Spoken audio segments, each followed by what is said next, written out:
There we go. So we're actually on day 4 because with Labor Day Monday and then PPSC Saturday, nobody's ahead of anybody. So day class did day 4 yesterday.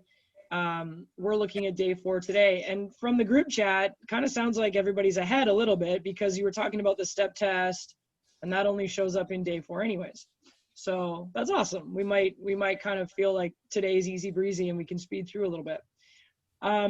So just to clarify, for Stephanie, for Toko, for anybody else in the Vancouver area that watches this video later, Josh is going to run a class on Saturday at the school. There's going to be a workout included because now the gym's all set up and ready to go. So that's nice. And it'll be a nice opportunity to check in on any of the practical stuff that we filled in. So when I send you a YouTube video, if I send you a video of exercises, that kind of stuff, part of what I'm doing is filling the gap for you on what the practical content is that the day class gets to experience. And then what I have yet to give you, which I probably will prior to Saturday, in fact I will, I'll get you all set up with your access to your Trainerize accounts, which is where we start loading our program, and you have access to your exercise library. And when we get to the program design section, we will teach you how to program via Trainerize. So that's kind of the only thing that you don't have yet that the day class had set up just at the end of last week. So Josh will run a class on Saturday. There potentially might be fewer of you than normal, Yvette and Renee. If you want to attend the Vancouver class, you can. You'd get a full 9 to 4 day. You'd get a chance to meet Josh, and he's got a lot to offer, so that would be fine.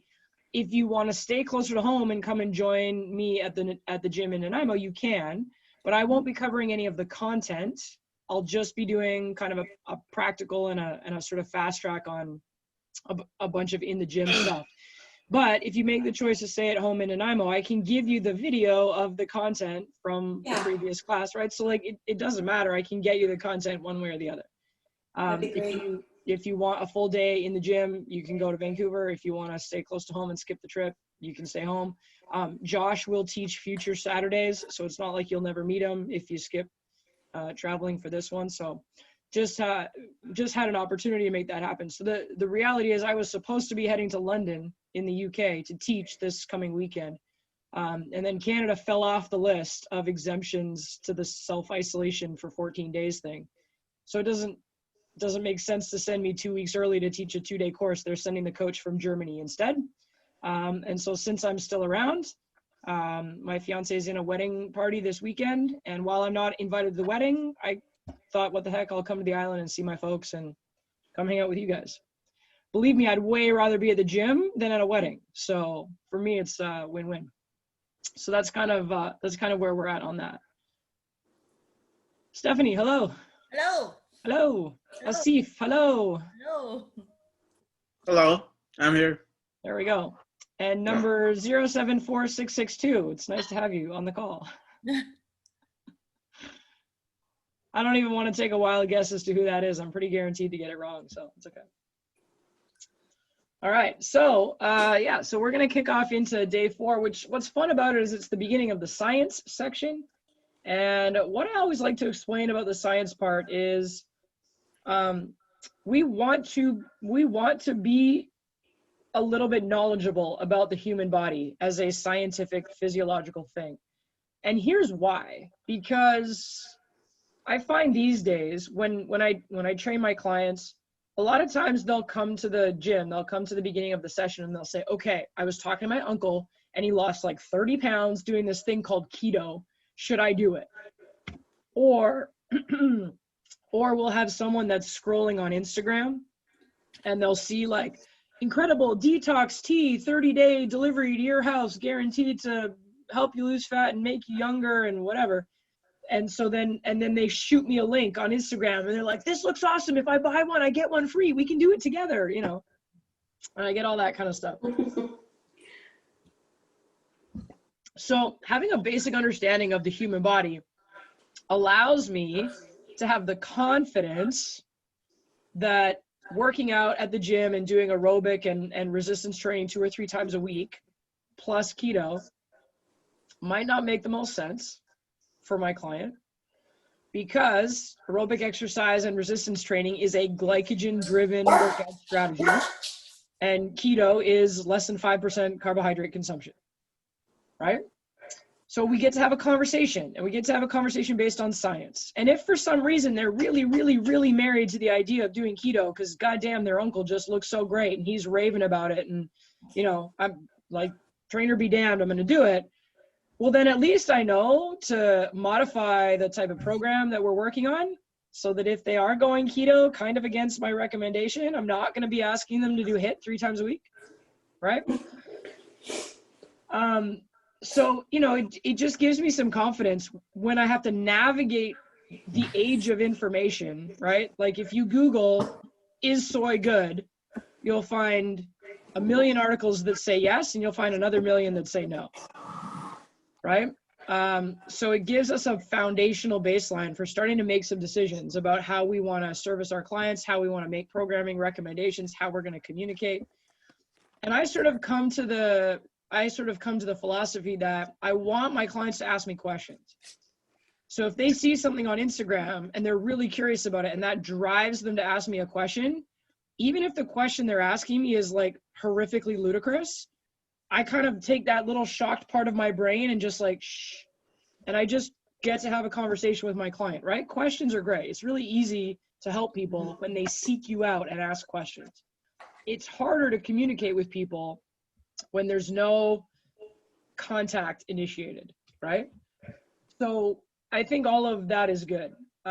We just want to be able to be calm and rational and logical and safe and professional in what we prescribe. And so we've got to know the human body in order to be able to do that. Okay. So we're going to get into the content. What we want to look at from a practical perspective today is understanding what the Sept test is, how we do it, why it's important, how to use it from the perspective of gaining and retaining clients. And then we're also going to talk a little bit about some examples of the stretch reflexes. So if you've gotten that far, you would have read a little bit about muscle spindles and Golgi tendon organs, the stretch reflex and the autogenic inhibition, whatever. Sometimes that can be a little harder to understand just from a theoretical perspective. So we'll talk through, and I'll sort of find a way to demo a couple of examples. And then again, we'll sort of circle back on the execution of that on Saturday. So that'll be one of the things that we can look at when we get the practical side of flexibility happening. Okay. So just before I launch into the content, questions, comments, concerns, homework, attendance, practicum, or otherwise, open mic. The other class, can you hear me? Yep. On your video that we just posted for this content, you're talking about a study guide. Is that the study guide that's on, that we have on that, when we open the course? Is that what they're talking about? Is there a different? There's two things. There's the study guide, which is learning activity 1.1, 2.1, 2.2. Yeah. You have that. You downloaded it off PTA Global. Sometime in previous classes, we've just printed it out in a booklet format. And then the second thing I talk about sometimes is the workbook. And that's, again, just a printed out booklet. That's all the pieces of paper that we hand out or email. So I could potentially get you one in the future, but the printer, the special printer that takes the booklet paper and the booklet form, it's just not set up yet. Okay. So that's why we've been sending out individual handouts. Okay. So you're getting everything that's normally in the workbook.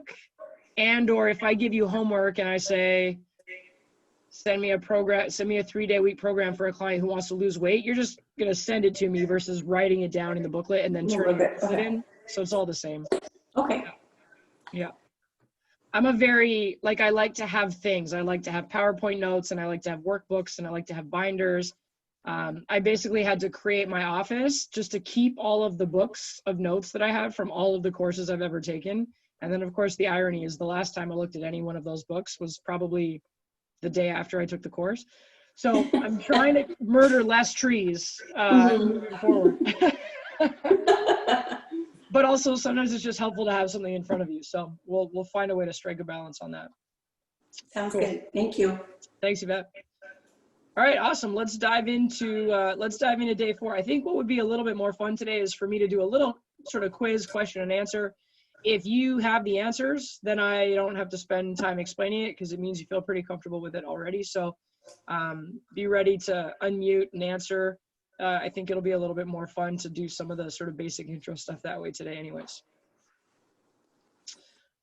Share screen, here we go.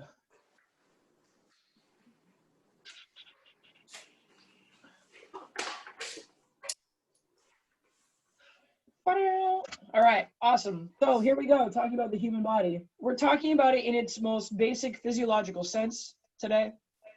And we basically want to start off by even kind of frame of referencing, like as personal trainers, we deal with a human being. What we're going to talk about over the next week or so is the human body. And those things are a little bit different. The human being has thoughts, emotions, behaviors, habits, beliefs, values, bad habits, good habits, values, philosophies, right? Absolutely none of that is going to be addressed in the next section, but you know how important all of that is based on the fact that we spent the whole first week there, right? So we don't ever want to forget when we work with a client, we don't ever want to forget that they're a human being. We don't want to just regress and start talking to them like a human body. We sort of have to find a way to deal with them in their whole entirety, which thank goodness, because that's the fun part. Otherwise, basically every single person that came in for weight loss would be exactly the same. And every single person that came in for muscle gain would be exactly the same, right? So the fun of the job is actually how nuanced the human being part of the job is. There's usually a question on the exam about the levels of structural organization. So there's at the very lowest level, the chemical level. So if you've ever taken any organic chemistry courses, humans are made up of all the rules that organic chemistry dictates. And then from there, we go up to the cellular level. So different cells will act in different ways depending on their job, their genetic makeup, right? Then we have the tissue level. So a tissue is made up of similar cells. And then from there, we look at the organs. So organs will be made up of different types of tissues, but by the time we get up to organs, now it starts to make a little bit more sense for it to be our realm of understanding. We want to understand what the different digestive system organs do. We want to understand what the muscle organ does, like a muscle, the way we think of a muscle, like biceps, that's an organ, right? So there's definitely some understanding on the organ level that's going to be really helpful for us. We go one up level from there, and now we have the organ systems. So the digestive system as a whole versus the form and function of the stomach itself. We're going to spend some time learning stuff like that. And then you pull all of that together and we look at the human organism, which is a synergistic and holistic collection of all of the different organ systems, right? So science can get very reductionistic, which is fine. We need to understand things on a smaller level in order to be able to sort of conceptualize and make decisions. But by the time we're finally dealing with the human organism, no single system ever works alone. They all complicate and confuse each other. So that's a little bit where it sort of becomes more helpful to have generalized guidelines than anything in particular based on our level of scope, right? We're sort of like a general practitioner doctor. Sometimes we have to refer our clients away to a specialist. Because we're general practicing fitness professionals. We're not necessarily going to dig in super deep on all of these levels, right? So again, foundational understanding of this stuff in terms of where we're going to start from. So if we do a quick review of the organ systems, the things that are really important to know, obviously external covering of the body, but your skin is where we have all the cutaneous nerve receptors. So your skin provides a lot of feedback on the environment to the brain. And so the tactile component of training is something that we want to think about. We're not really supposed to do it right now during COVID, but tactile cueing can be very helpful and very effective. And the second thing that we want to know, it's usually a question, the skin actually synthesizes vitamin D. So sometimes we call that the sunshine vitamin. Vitamin D is important because it actually drives a lot of metabolic processes. Maybe most importantly to us, it's involved in weight loss. So if we have someone who's really deficient in vitamin D, it affects them, right? We need the right level of micronutrients in order to function optimally. So those of us who live in Vancouver and the surrounding areas, we definitely have a chunk of the year where we really just don't have exposure to the sun. And right around now is when I start taking vitamin D as a supplement. And I'll take it pretty much all the way through until, you know, April or May. So I like to take it in a, you know, handful of pills in the morning. My fiance likes to go tanning a couple times a week, kind of same. She is careful, so hopefully there's no detriment in the long term. But vitamin D, what I notice is I'm generally happier, my brain functions better, I sleep better, my recovery is better, right? So if we start noticing that we're sort of slow and tired and we're sore longer after our workouts and we just in general don't feel like we're sort of operating as our best selves, sometimes just a quick little check on whether or not we're managing intake of vitamin D can make a noticeable difference. Skeletal system is the next one. So obviously protect and supports the body organs, the skull particularly protecting the brain. But why it's important for us as trainers is bones provide muscle attachment for movement. So without bones, I would just be a pile of twitching muscles. In order for a muscle to create movement, it basically pulls one bone closer to another, right? So the bones are the solid structure that allow us to leverage and then drive movement. Bones are also the site of cell formation and they store minerals. So if you go to an Italian restaurant and you order a nice ossobuco, they give you a tiny little spoon to dig the marrow out of the middle of the eye of the steak bone. And that's really, really nutrient dense. It's also why everyone's obsessed with bone broth these days. Same reason, nutrient density. From there we move to the muscular system. So obviously allows for locomotion. Kind of fun fact, it helps us maintain posture as well. So muscles aren't just about creating movement. Sometimes they're about resisting movement. So in order for me to stay upright, I have to resist against gravity, right? And we find that muscle mass produces heat. So the more muscle mass we have, the more we tend to see body temperatures a little bit higher, not in a feverish way, but just in a, I can go outside in the winter with just a sweatshirt on and my fiance starts wearing a heated jacket in August, right? So we just sort of notice sort of some general temperature stuff there. I do think it contributes to an aging population, like needing to turn the heat up all the time, right? As we age, we sort of naturally lose muscle mass unless we do something to counteract that. So if you want to keep your heating bill low as you retire, keep your muscle mass up. There are over 600 named muscles. We don't have to know them all. We're gonna try to hold about 50, maybe 55 in our heads. That those ones are going to be the ones that are really useful around posture and movement assessment and program design. Okay. From there, we look at the organ system, the nervous system rather. So the nervous system is the fast-acting control made of the brain and spinal cord and all the nerves beyond the spinal cord. So we're both responding to internal and external stimulus and then also making decisions and driving behavior or driving change, right? So part of the brain is going to activate muscles and movement. Part of the brain is going to activate hormones and glands and hormone production.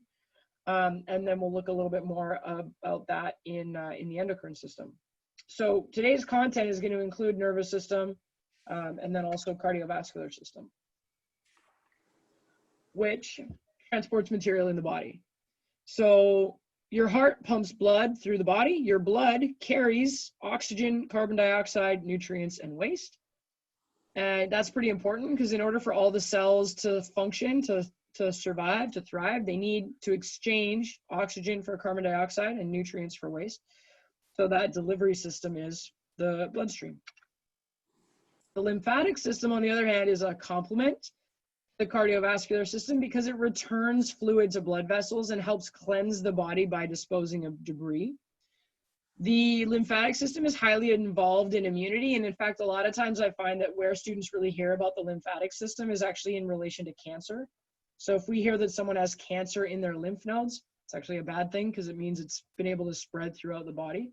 But that's, if you think about it, it's not a good thing, but it is also a good thing. If the body recognizes that cancer is debris and is trying to dispose of it through that lymphatic system, I think a lot of it actually does get handled. And it's just when we get a sort of more aggressive dominant form that we then start to notice that it causes illness. There's a really cool Instagram account that I like called Stop Chasing Pain. And that individual is kind of a lymphatic nerd and a clinician. And so I remember a post where there was a side-by-side picture. It was two different aquariums. One of them was this beautiful clear water, and you could see the blue background, and there was a white piece of coral and some fish swimming around. And then the other one was this disgusting, dirty green aquarium. The water was thick. You couldn't see through it, like it was gross. You could tell it was just an aquarium that hadn't been cleaned in a long time.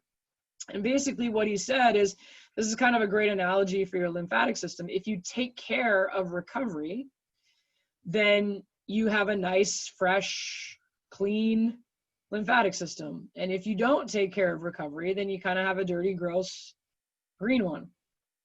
So we'll talk a little bit more about that when we get into the recovery section. But for example, things that help the lymphatic system would be like just going for a light walk, or doing some foam rolling or stretching, getting a massage. There's actually particular lymphatic massage. And those little trampolines that, you know, you might hear someone get on and bounce for a couple of minutes in the morning, that's a lymphatic recovery system. So his sort of theme a lot is that if we get stagnant in the lymphatic system, that's one of the things that can contribute to chronic pain, especially in the hips and low back. So there is, I sort of feel like this is a slightly untapped area in fitness and recovery and exercise and stuff like that. If you think about the position that we see a lot of people take with that slight anterior pelvic tilt, and their back gets really tight because they're sort of trying to create stability in that unbalanced way, that to me minimizes movement and motion and sort of flushing through some of those lymph nodes in the system. So I do think that some of that kind of contributes to the sort of long-term discomfort that people can feel that leads to maybe eventually stopping to engage in exercise. So some interesting stuff here. I think the more we start to understand pain and the more we start to understand those sort of layers and nuance of it, the better we will be at having a wider approach to how we can help people. So that's my prediction. We'll see. Give it a few years. We'll see if I have Nostradamus-like qualities regarding the lymphatic system. Let me know.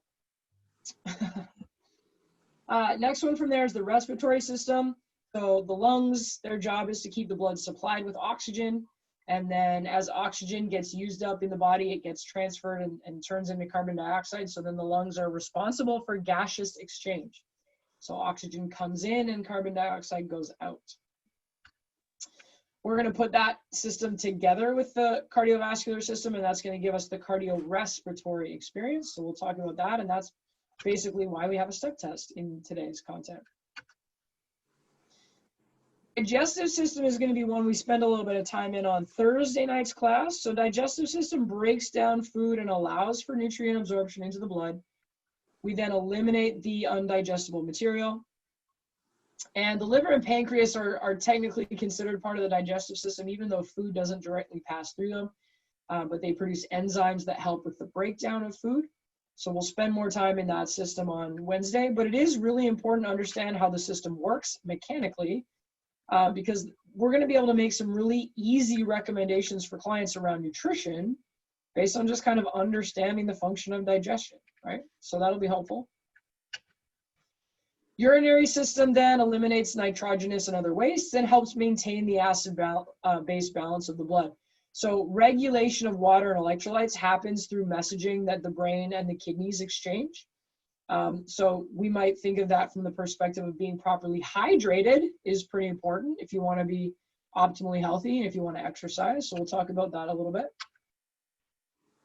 Reproductive system, present. We don't really spend a lot of time talking about it. Biologically, it's responsible for the production of offspring. We'll touch on it a little bit in relation to hormones, because hormones are going to dictate what happens in the body from a exercise and body recomposition perspective. And then finally, the endocrine system, kind of a little pet project of mine. I really enjoy learning about the endocrine system. It's kind of subversively in charge of everything. We don't really notice, we don't really know it's there, we don't really become aware of how much of our behavior and lifestyle it dictates. So it's kind of cool to start to learn more about it. So the hormones, the endocrine system secretes regulatory hormones that are in charge of things like growth, reproduction, metabolism. And so the brain will stimulate the release of a hormone. The hormone enters the bloodstream and travels throughout the body to create whatever the desired effect is. So it'll be cool to spend a little bit of time on that. We'll cover that on Thursday's class as well. So all of those organ systems are ultimately controlled by the brain. We spent some time last week learning about the brain. And the good news is all of that happens sort of below the surface of our control. Outside of digestion, where I like decide what I'm going to put in my mouth, pretty much everything else happens automatically, which thank goodness, because we are an incredibly complex machine. And so if we actually had to be consciously in charge of all the things that happen in the body, we would literally have to sit in a dark room all day long and just live. That's it. We'd have no ability to do anything extra. So it's kind of nice that the majority of that is just sort of automatic or non-conscious function. All right, any questions on that? It's kind of just like a simple little overview. There'll be a few exam questions out of just that. We're good. All right, cool. So then we're going to move on to the cardiovascular system. So let me ask you a question. When you first get back to the gym or go out for a run or engage in some kind of exercise, what's the first thing you notice is challenging? When you first engage in exercise, what's the first thing where you're like, oh my God, something's happening? What do you notice first physiologically?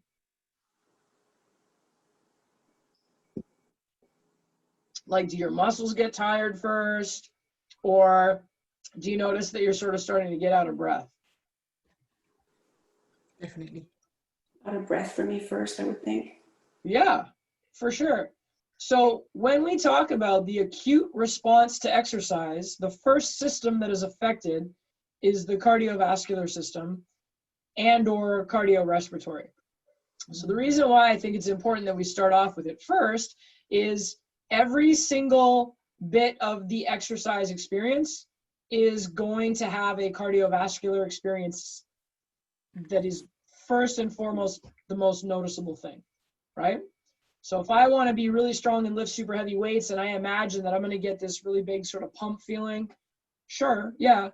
But like pretty much by the time I pick up the weight one time, my heart rate's going to elevate and I'm going to start breathing harder.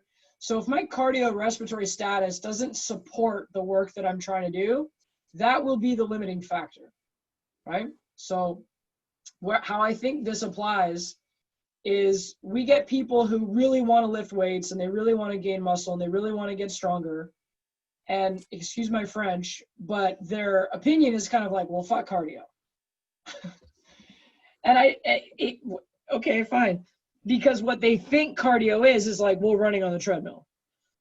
It's not. Everything is cardio. Even getting out of bed in the morning, my heart rate goes up a little bit compared to lying in bed, right? So it becomes really important for us as trainers. We have a little bit of a bad reputation, I think, for only wanting to tell people to lift weights. And yet a lot of people come to the gym in the first place, and the first place they want to start is like, well, I want to get in better shape. And what that means to them is like, I need better cardiorespiratory capability, right? They're going to notice that they get out of breath walking up the 3 flights of stairs to the office. They're going to notice that when they try to play outside with their kids are tearing around like crazy animals and they're like huffing and puffing and their hands are on their knees, right? So it's a really important component of fitness. We can't escape it. We can't ignore it. And we want to make sure that when it comes to client service and how we help them achieve their goals, that we really pay attention to this component. We run the risk of kind of going, it's easy, just go run on the treadmill. But we've got to know more, and we've got to do a lot better than that in terms of supporting our clients with what they need. So we're going to take a look at that. So the anatomy of the heart. So the heart is a muscle. So one of the things I do say to people that are like, I don't want to do cardio, I'm just here to lift weights. One of the things I do say is, okay, if you want to get strong, you want your muscles to get strong, your heart's a muscle. That's actually the one we have to prioritize first. So in order to do the work it takes to lift heavy weights over and over and over again, your heart muscle has to be strong enough to stand the strain of that type of exercise. And so for some people, even though their focus is muscle gain, what we actually have to do is build up a little bit of aerobic stamina and capacity first. I don't care what kind of pain, illness, or condition you have, if you improve your cardio, you'll feel better, right? So the pericardium is sort of the sac that encloses the outside of the heart. And then we've got some different layers of tissue, the epicardium, the myocardium, and the endocardium. You're going to see words like epi and endo all the time. And basically what it means is inside and outside. And you're also going to see the prefix myo often enough. And myo means muscle. So it's kind of helpful to remember that. In the middle, we have the septum, which is, again, a layer of tissue. It divides the heart into right and left sides. And so the heart is actually made up of 4 chambers. We have the left and right atrium at the top. So atria, an atrium is an architectural word. It means like an entryway that has a really high ceiling, something like that, right? So the high ceiling, that's the top of the heart. And then we have the right and left ventricle, and those are the chambers at the bottom. Every now and again, there's a question about one of those terms. The small little words on the page here, don't freak out. You don't need to know them. All you need to know is that the heart has valves in it, and the valves are there to prevent the backflow of blood. So if you think about the heart as a muscle that squeezes in order to push blood either through the heart or out of the heart, when the heart relaxes, one of the rules of physics is that material flows into a vacuum. So if I squeeze all the blood out and then I create space, there's going to be sort of this sucking effect.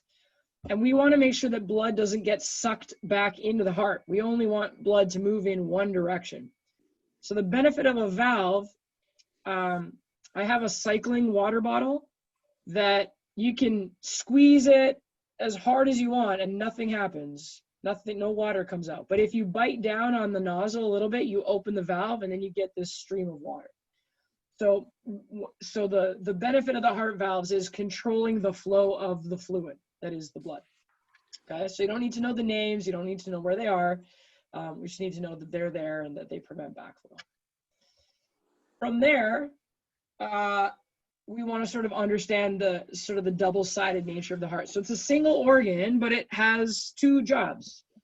The right side deals with pulmonary circulation, and the left side deals with systemic circulation. So pulmonary means lungs, and systemic means body. So the blood circulation path, there's a reason why half the picture's blue and half the picture's red. Does anybody know why? One's coming in and one's coming out. That's a good guess, but no. Blue Okay. has less oxygen. There you Red go. has more oxygen. Perfect. So we call blue deoxygenated. And so what that means is there's blood flowing throughout the body, and the cells of the body are taking the oxygen from the blood, and then they're giving back carbon dioxide.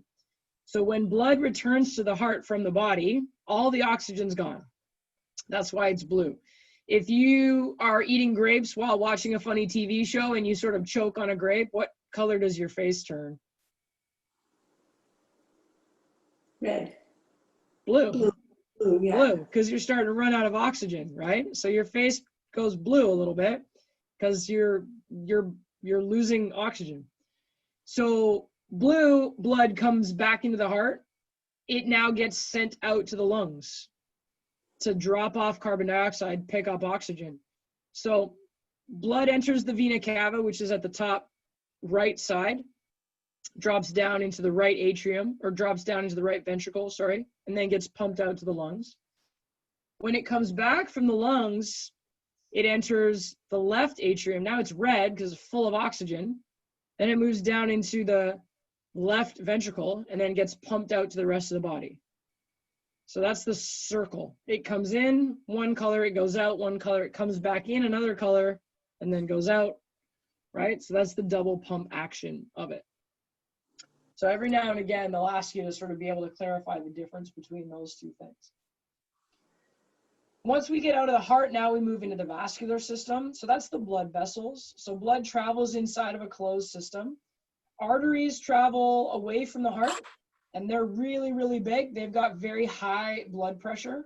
So we might think of the carotid artery or the radial artery or the femoral artery. When you watch a TV show, if someone gets stabbed in the femoral artery, they can bleed out really, really quickly because the blood's moving so fast in order to get to the whole body, that there's a lot of blood flow. So arteries become arterioles. That's kind of like you get off the highway and you get onto the city streets. And then arterioles become capillaries. And that's like when you turn off the city streets and kind of wind your way down the alleys. So it's the capillaries that serve the needs of the body cells in exchange with blood. So oxygen, carbon dioxide, and then nutrient and waste. That exchange happens at the capillaries. And then on the other side, we see venules that then turn into veins. And veins are what return the blood to the heart. Now, in the bottom left-hand corner of the slide, you see the red artery has just a straight, smooth flow of blood, whereas the vein has little valves in it. So just like in the heart, the veins have valves, and again, to prevent the backflow of blood. And the reason why that's necessary is because in the veins, the blood pressure is much lower.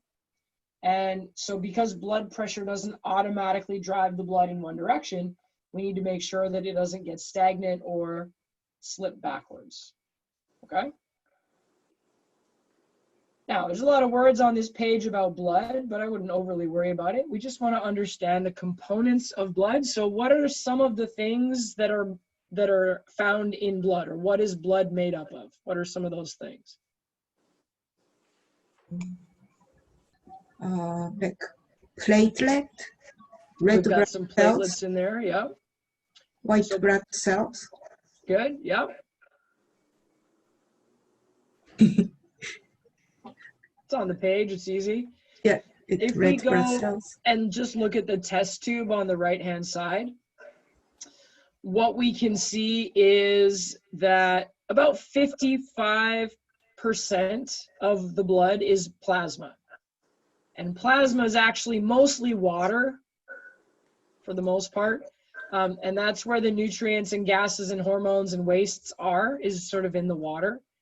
And then we also have about 45% formed elements, the majority of which are red blood cells. So that's what makes blood red. I kind of think of it like bubble tea. You've got like the tea, and then you've got like the little pearls in it, right? So the plasma is the tea, and the pearls are the little red blood cells. So red blood cells are basically bags of hemoglobin, and it's a protein that is key to oxygen transport. When we get down into looking at white blood cells, it's actually less than 1% of blood volume, but they're like a little mobile army. So if there's an area of the body where we have a cut, or if there's some bacteria, or if there's some tissue that is dead, the white blood cell army shows up and cleans it up. So very much involved in our immunity. And when we hear words like immune compromise, like let's say you're getting chemotherapy, what we see is a reduced white blood cell count. And then that makes it harder for your body to fight off other things. So if you have compromised immunity, you then don't have really the same white blood cell army that you need to fight off just normal cold flu type stuff, right?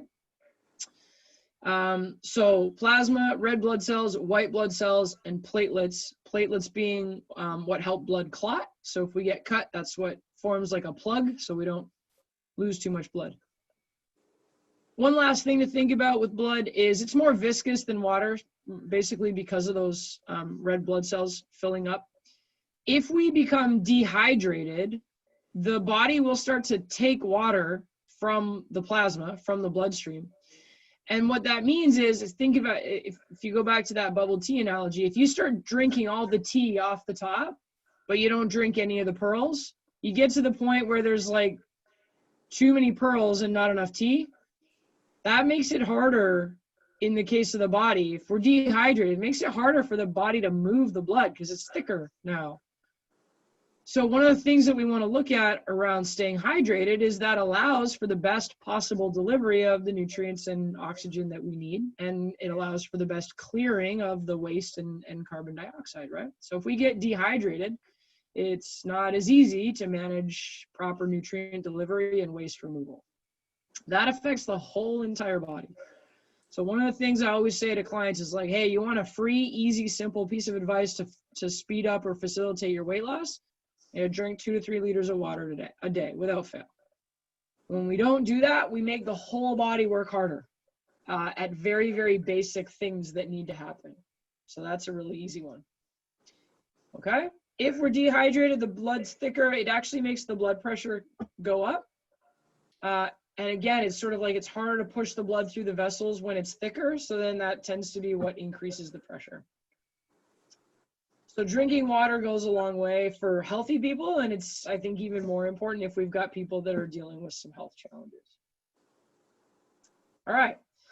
From there, when we talk about hemoglobin specifically, if we understand it as the component that helps blood transport oxygen, transporting oxygen effectively is something that helps me have more energy, right? If I'm able to deliver oxygen to the parts of my body that need it, then those parts of the body can function more effectively. So one of the things that will increase hemoglobin is endurance training. So if we sort of have a baseline endurance capability, we have a baseline sort of level of energy. So they do go into some of the information about illegally raising your hemoglobin, which is interesting but not examinable, and we certainly don't want to be recommending it to clients. So normally what I say is I just try to pick up on the fact that if someone says, hey, I want more energy, then I'm definitely going to link that to performing endurance cardio, right? Whether it's walking for 20 minutes or doing an interval walk-run program or taking a spin class or whatever.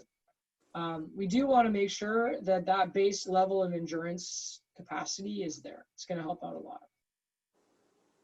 Okay. Now we move into the cardiorespiratory system. So the respiratory system, which is the lungs and the air passageways, the parts of the body that are overseeing gas exchange. Also the cardiovascular system, which is the heart, the blood vessels, and the blood. Those two systems work together to actually deliver oxygen to the body. And if we look at this little diagram on the right, it just kind of keeps zooming us in and in and in. We take the bronchioles in the lungs, sort of the city streets, and we keep branching them off until we can get as much surface area covered by these little alveoli as possible. And this sort of pretty little circle that's got like the blue, purple, red netting on it, that's a single alveolus covered with a capillary bed. So if you sort of scale it back and you look at the size of the lungs, we've got to imagine that there's millions of alveoli in the lungs, and all of them are covered by this capillary bed. That surface area is really important for us to actually be able to do the gas exchange, right? Surface area is important for that transfer. So it's a little bit of a false idea to think of the lungs as two empty balloons. They're actually densely filled with these tiny little alveoli. So now we come into looking a little bit at breathing, and breathing is actually really important from the perspective of exercise. So let's talk for a second about maybe funny things that we see happen with breathing. When people exercise, their heart rate goes up, their breathing rate goes up, the body needs more oxygen, breathing is a part of exercise, right? What are some of the funny things that we see happen, or what are some of the things that we might know we have to coach on when it comes to breathing in relation to exercise? So like Toko, you work with a trainer, right? What does your trainer tell you about breathing? You mean like when I lift? Yeah. Breathe deeply and then hold and then lift, maybe. Yeah. I think so. Yeah. So there's a specific breathing pattern for lifting heavy weights. You breathe in, you create pressure, you hold, and then you do the heavy part of the lift. And as you're getting the bar up to where it needs to go, you breathe out, right? Yeah. So there's a specific breathing pattern for Olympic lifting. There's a specific breathing pattern for yoga. There's a specific breathing pattern for Pilates. Yvette, when you work out, do you focus on how your breathing matches your exercise? Yeah. Yeah. We say exhale to exert often. When I'm doing the hard part of the exercise, I'm breathing out. So if we have someone brand new, I think about my mother-in-law. I've gone to the gym with her a couple times and I've showed her just some simple machine stuff. One of the things I want to make sure is that she's breathing, right? Because one of the funny things people do when they engage in something that takes effort is they hold their breath, right? So they're sort of doing part of what Toko was talking about, which is breathing and creating pressure can create stability. But Olympic lifting is like 1 rep at a time, sometimes only 1 rep, and then you just walk away for 5 minutes. right? When we do like a sort of machine circuit or something like that, we're doing like 12 sets or 12 reps rather for like 3 sets, right? Yvette, imagine if you tried to do all of the reps that you needed to do and you were holding your breath the whole time. What would happen? Your head would explode. You would die, right? Yeah. So breathing is really important because there's specific ways that we're going to cue breathing for our clients. So breathing helps us stabilize, breathing helps us reduce pressure, breathing helps us sort of synergize breath and core in order for us to exercise more safely, right? So breathing cues are going to be important. So whether we say inhale or whether we say exhale or whether we say breathe in or breathe out, or whether we say on your next exhale is when you push the weight away, or when we're doing stretching things, there's going to be some breathing cues around stretching as well. There's a blog on the BCPTI website that I wrote. It's called the Perfect Cueing Formula. And it basically, you go from just giving really, really simple cues, and then you want to start to add more. That's one of the challenges when you first become a trainer, is learning how to say more things. I've given you a formula, and one of the layers of that formula, or one of the variables of that formula, is breathing. So like a good trainer is always going to be able to use breathing cues to help their clients get a good experience. The Valsalva effect is when, Renee's got it. The Valsalva effect is what you use when you're lifting a really heavy weight. Good stuff.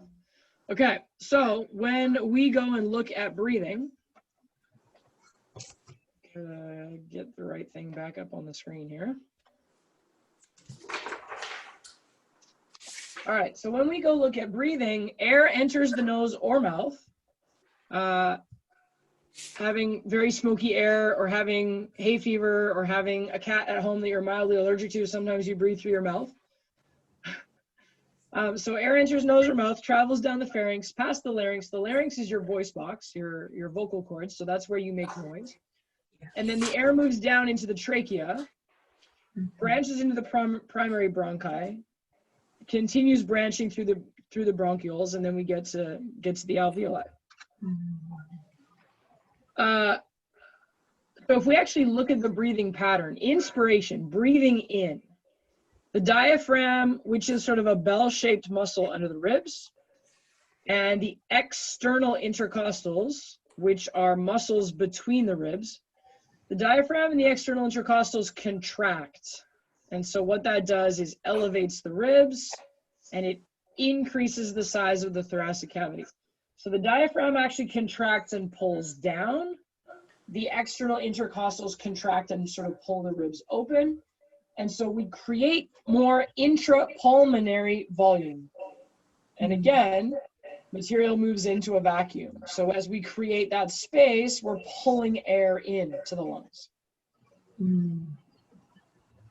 At the same time, what's fascinating, and I've added this note in there myself, when we get an increase in intrapulmonary volume, we actually get a decrease in pressure.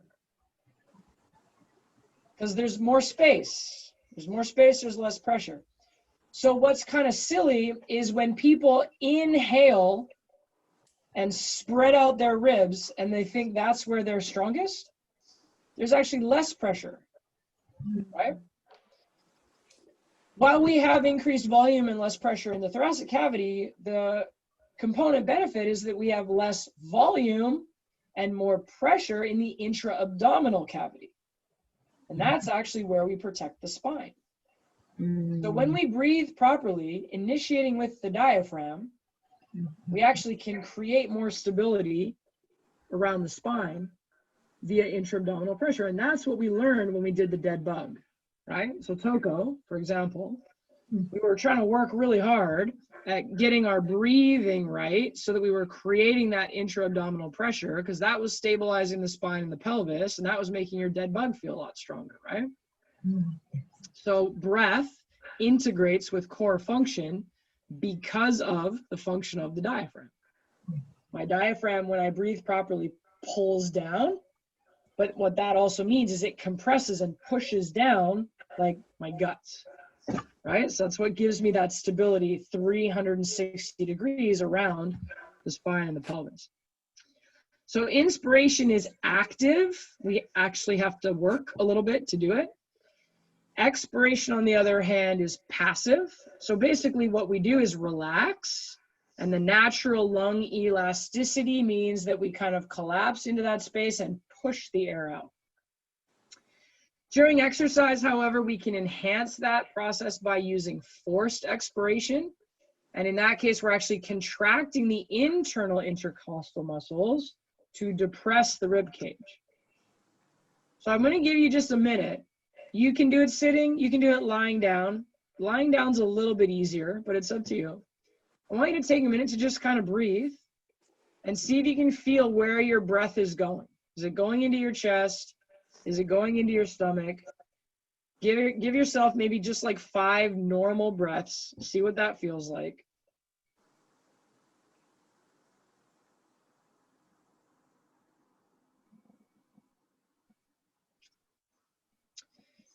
And then we're going to add in a little bit of forced exhalation. So what I'm going to do is breathe in and then exhale. Harder and faster. And I want you to see if you can feel that increased pressure in those intercostal muscles. It kind of just makes it feel like your chest and your core gets a little bit tighter. So do 3 breaths like that. Breathe in and then exhale fast and hard.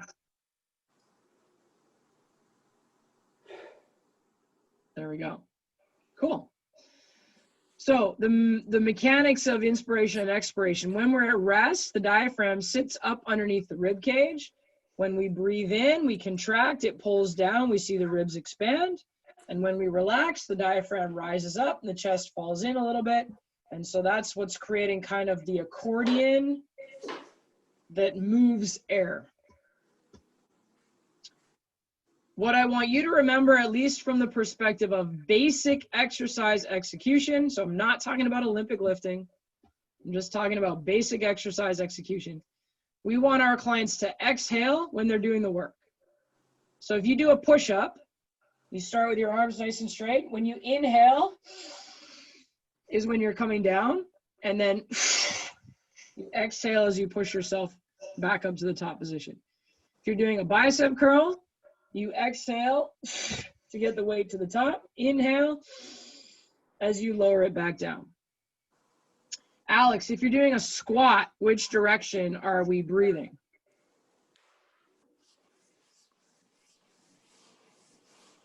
Sorry, I was trying to unmute for a second. I would breathe. I want to say I want to breathe in, going down, and then out, standing back up. Because that's the force to go back up. Yep. So the force in the case of a bodyweight squat is gravity. So gravity actually helps you lower down. So that's the inhale part. And then you have to fight against gravity to get back up. So that's the exhale part. You got it.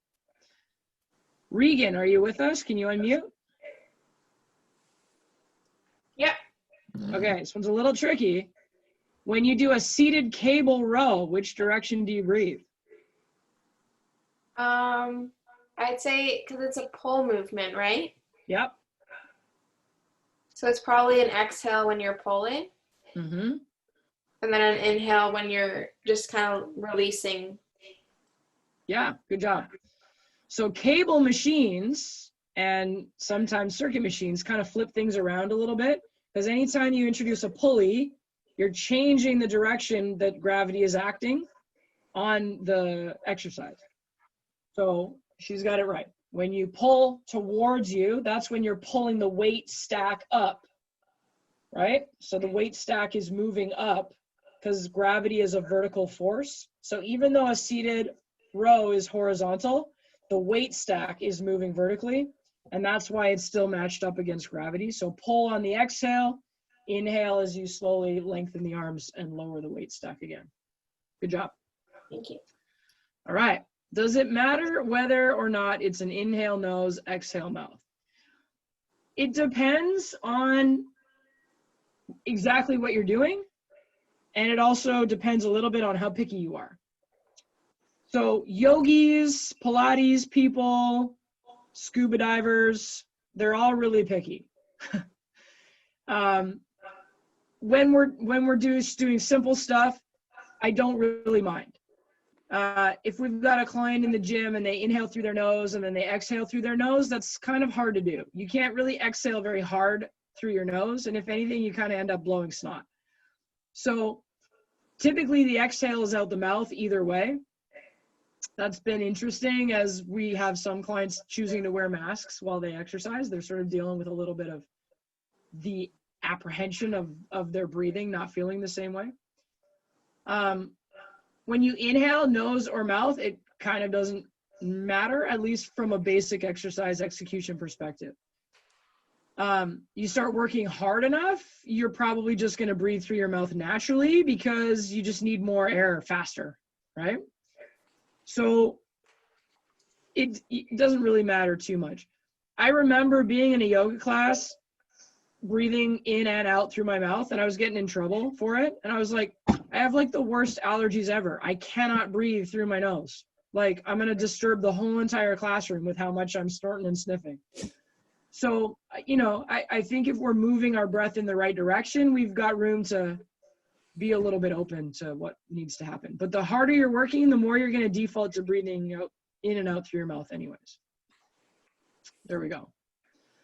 All right. So now, when we actually get the air into the body, there's two different processes. We have external respiration, which is gas exchange between pulmonary blood and the alveoli. And so that we kind of still think of that as air that's outside the body. When we breathe in and when we breathe out, there's still air left in the lungs.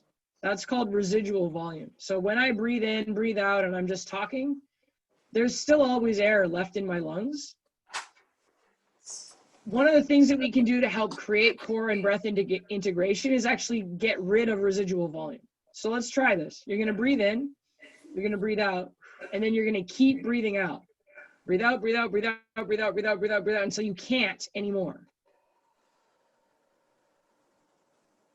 What do you feel at the bottom of that exhale? Like there's no air left. What's the sensation in your body at that time? It's tight. It's tight. Yeah.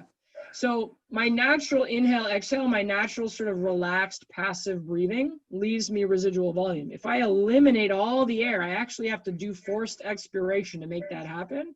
And then we start to feel that tension. So I don't want clients to breathe out until there's no more air in their body because they need air to live. But teaching them just that breathing thing can sometimes help them feel what having a stronger core feels like, right? So if nothing else, if we sort of teach them what that forced exhale feels like, they start to get the sense of the stability that is provided by the exhale, okay?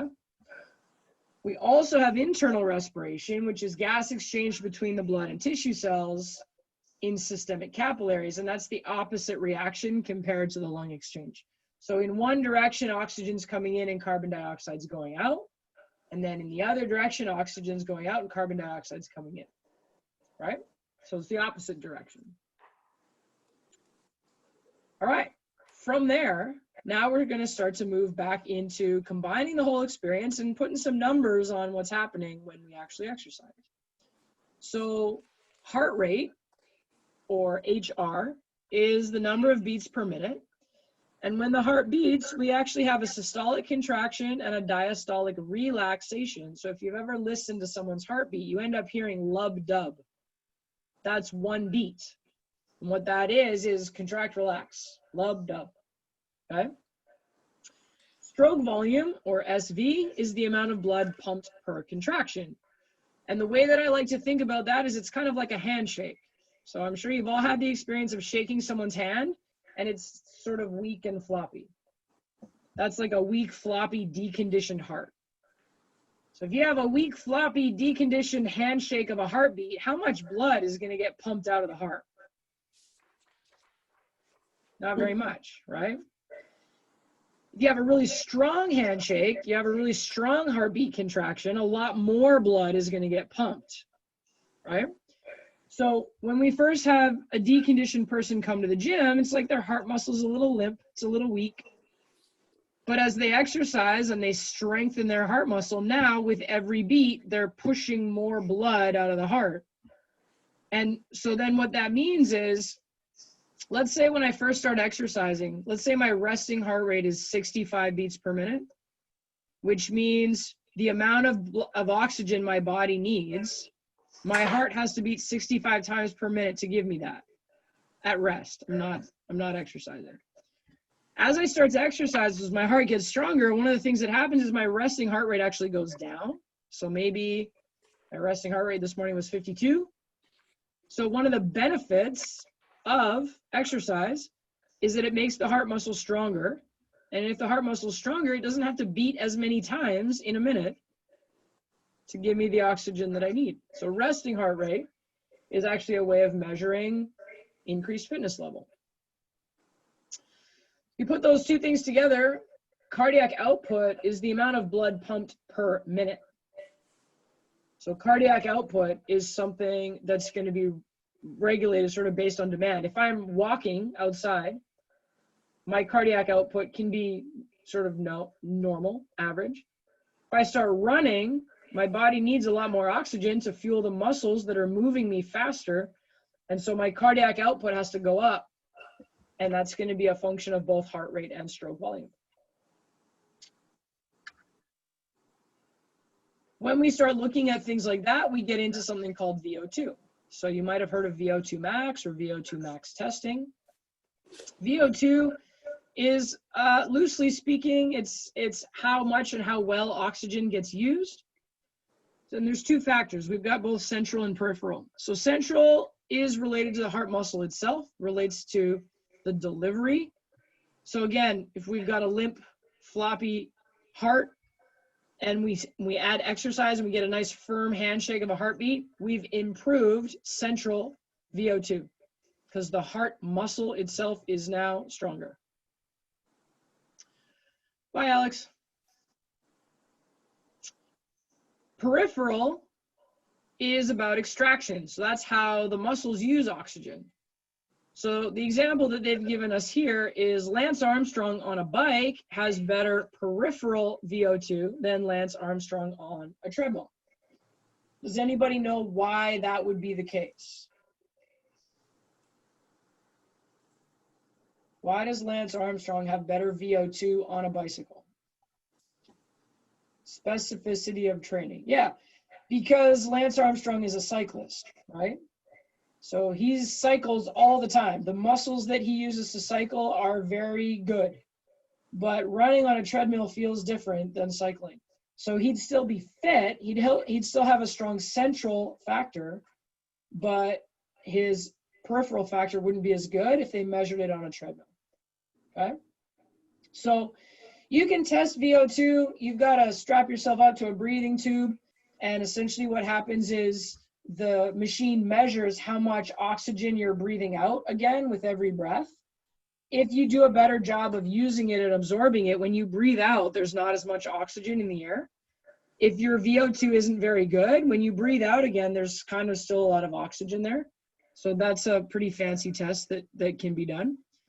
What we tend to do, though, is use it around how we're programming. So VO2 interfaces with overload and specificity and the FIT principle. So then as we start thinking about our clients' goals and their current state of fitness, we're going to program with overload, specificity, and the FIT principle in mind, which we will spend lots of time on at a future date. Okay? Regan said, is 30 beats per minute a strong or a weak heart? It's not quite that simple, but I assume you're asking for 30 beats per minute as a resting heart rate. Is that correct? Yes. That's really low. So it would mean your heart is like a high level ultra marathon triathlete type client might have that low a resting heart rate. I think my dad's was 39 and he was a pretty competitive 10K runner at the time. So 30 is low, but could be the case of someone who's got very, very good cardiovascular fitness and a lot of endurance. You were running a lot. Yep, that makes sense. I think at a certain point you kind of look at, like, if the body is just desperately trying to save energy, it might reduce heart rate a little bit, because it's sort of trying to say, like, stop using so much energy. So I think there might be a little bit of the unhealthy side of that in a heart rate that's that low. But that's kind of just an anecdotal response. I don't have the data for that, but it's low for sure. But if you were running a ton, your heart was strong, right? I ran fast, but I couldn't breathe. So yeah, probably. Yeah, there. Even just nutrients in the body affect breathing, energy, mitochondria, right? We'll learn a little bit about mitochondria in another class, but sort of loosely speaking, mitochondria are like the powerhouse of the cell. And having a healthy level of mitochondria gives us lots of energy, but they have some nutrient needs, right? So yeah, there'd be I don't know that 30 would be the goal. I think high 40s is good, and below that is maybe you're an advanced or an extreme athlete. But yeah, the resting heart rate is a metric that's interesting, because again, especially if we start deconditioning and we have a higher heart rate, if we see the heart rate go down, that's an indication that our training is working. So that's the thing. Okay, so from there, now we go look a little bit more at cardiac output. So one of the things that determines how much blood can get pumped out of the heart is actually how much blood is in the heart in the first place, right? So blood returns to the heart from the body and then gets pushed through the lungs and then comes back and then gets pushed out to the body. It's not that hard for blood to get back to the heart from the lungs, because the lungs and the heart are kind of in the same place. It's harder for blood to get back from the feet, especially when we're standing upright. So the more the heart gets stretched out because it's full of blood, the more those stretched muscles can squeeze, which then forces blood out of the heart faster and with higher pressure.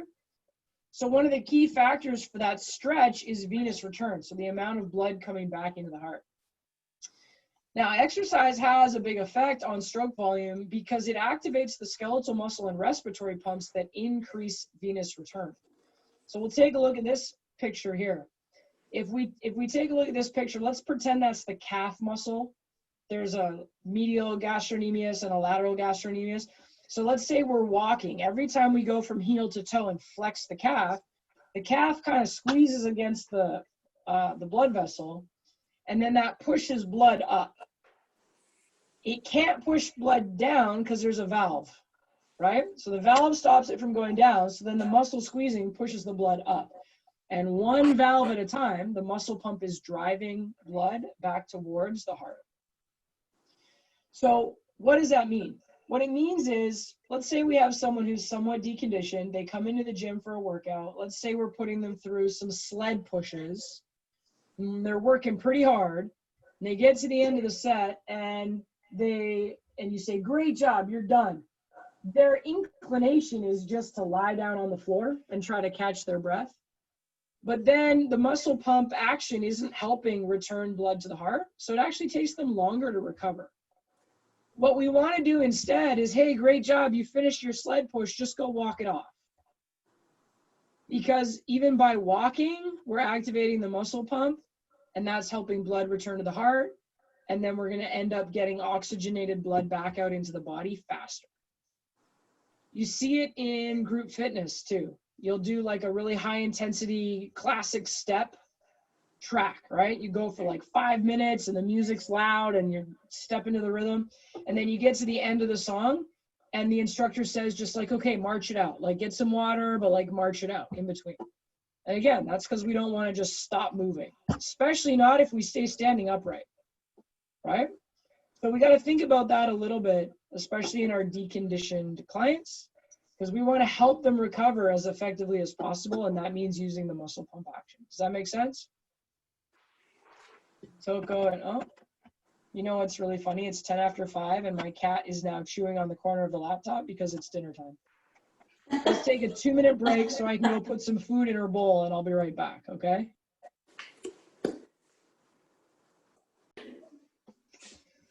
All right. I got a dirty look there. Now I'm back in our good graces. We're good to go. Okay. So from the muscle pump action, sort of bottom line there is using it helps avoid blood pooling, helps blood return to the heart, helps us recover faster. So that's definitely something that we want to be able to use. Okay. Couple things here on cardiac stressors as we start to understand how this applies to exercise. Who's ever heard of fight or flight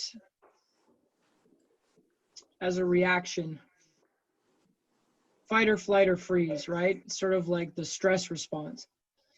So the opposite to that is rest and digest. So when we talk about taking some calm, deep breaths, it helps us move towards rest and digest, which is called parasympathetic. And if we exercise, if we go for a quick set of jumping jacks, if we almost have a near accident, right? You notice your heart rate goes up. There's any number of things can do that. We call those crisis stressors. And so they activate the sympathetic nervous system, and that could be physical or emotional trauma. It could be increased body temperature. It could just be exercise. So if I were walking down the street and someone jumped out from behind a dumpster and yelled, "Boo!" I would lose my shit. I would freak out. That would be a fight or flight response for sure. And then my heart rate would go up and I'd get this big adrenaline dump, and that would be a sympathetic response. Similarly, if I go to the gym and I jump on the treadmill, I start running, my heart rate goes up, my breathing rate goes up, and then my body's like, whoa, what the hell's going on? Maybe we're running away from something and I just didn't notice. Shoot, I better hurry up and like give that adrenaline dump. So we can initiate a sympathetic response. We can also sort of react unconsciously and it happens more automatically, but it's the same response in the body. So what we want to understand as trainers is exercise is a stress to the body. If we have someone that spends way too much time in a sympathetic state, and then they come to the gym and we just work them out really hard, and they expect to be healthy and lose weight and gain muscle and have like a really good quality life, it's not going to happen. Biologically speaking, we are not designed to be sympathetic all the time. It's useful. It has a reason. If there was a mugger on the street and I was able to run away, then I would live, right? So it's useful. But running away from a mugger shouldn't take very much time. So once I'm away and I'm safe, what I really should do is like relax, calm down, and go parasympathetic, right? But we don't really do that very well anymore because I actually like using the analogy of lions and zebras better. Mugger seems like actually a really old school word. Who even says that anymore? But if we use the example of zebras and lions, a zebra's life is like eat grass, drink water, sleep in the shade, right?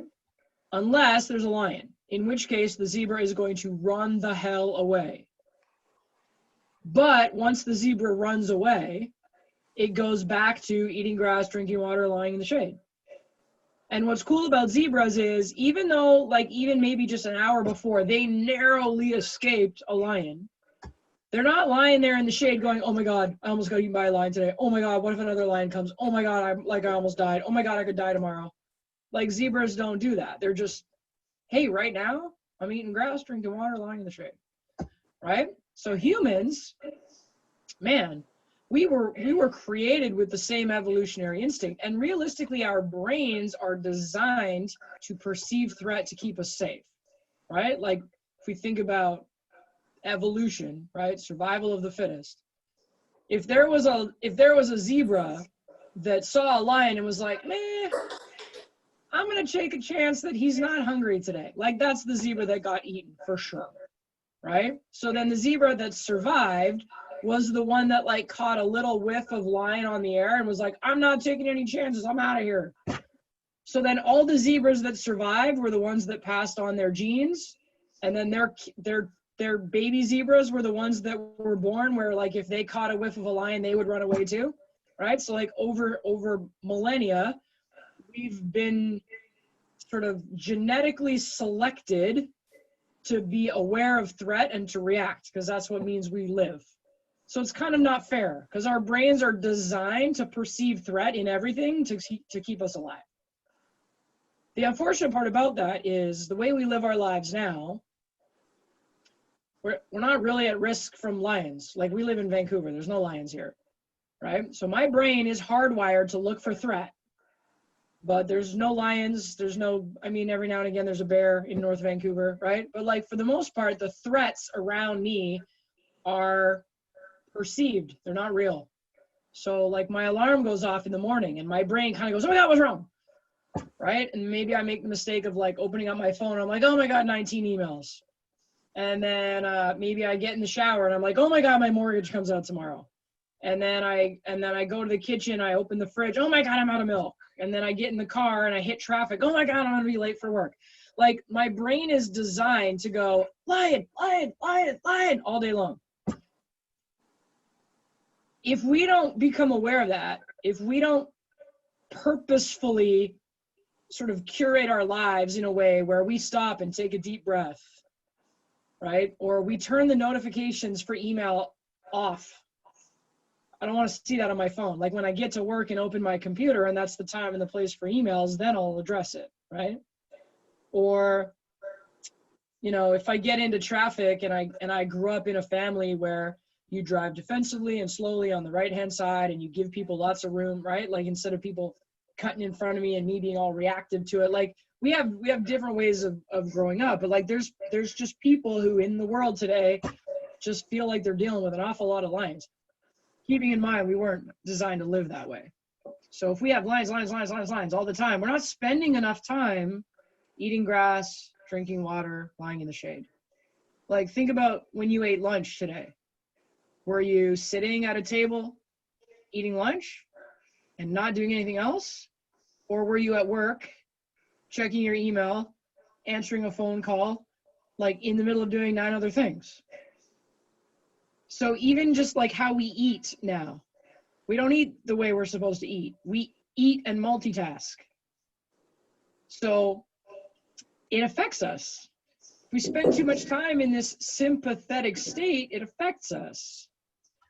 And what our body is naturally designed to do when we're in a sympathetic state is increase the heart rate, increase the contractile force of the cardiac muscle, increase the stroke volume, increase the cardiac output, and in addition to that, which we'll learn on the next class, increase the production of all of these stress-based hormones, right?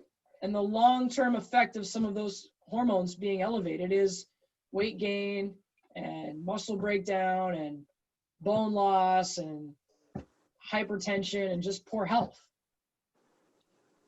So what's cool about it is sort of learning what the body is designed to do and then making some decisions or making some choices around how to help the body manage itself better. I really try to make a conscious effort these days to just eat. I don't always pull it off. Sometimes I've got too much going on. But I've really tried to make that change. And I hope it's beneficial. I hope it's helping, right? So that's the parasympathetic side. From the cardiac output perspective, when the crisis is over, if we just relax and take a couple deep breaths, then we reduce the heart rate, we reduce the cardiac output, and we allow for those stress hormones to just stop being produced. And then we bring the body back down into a state of calm. But what's cool about all of this is that we can stimulate the sympathetic response. We can also stimulate a parasympathetic response. And one of the biggest ways that we can stimulate parasympathetic response is with breathing.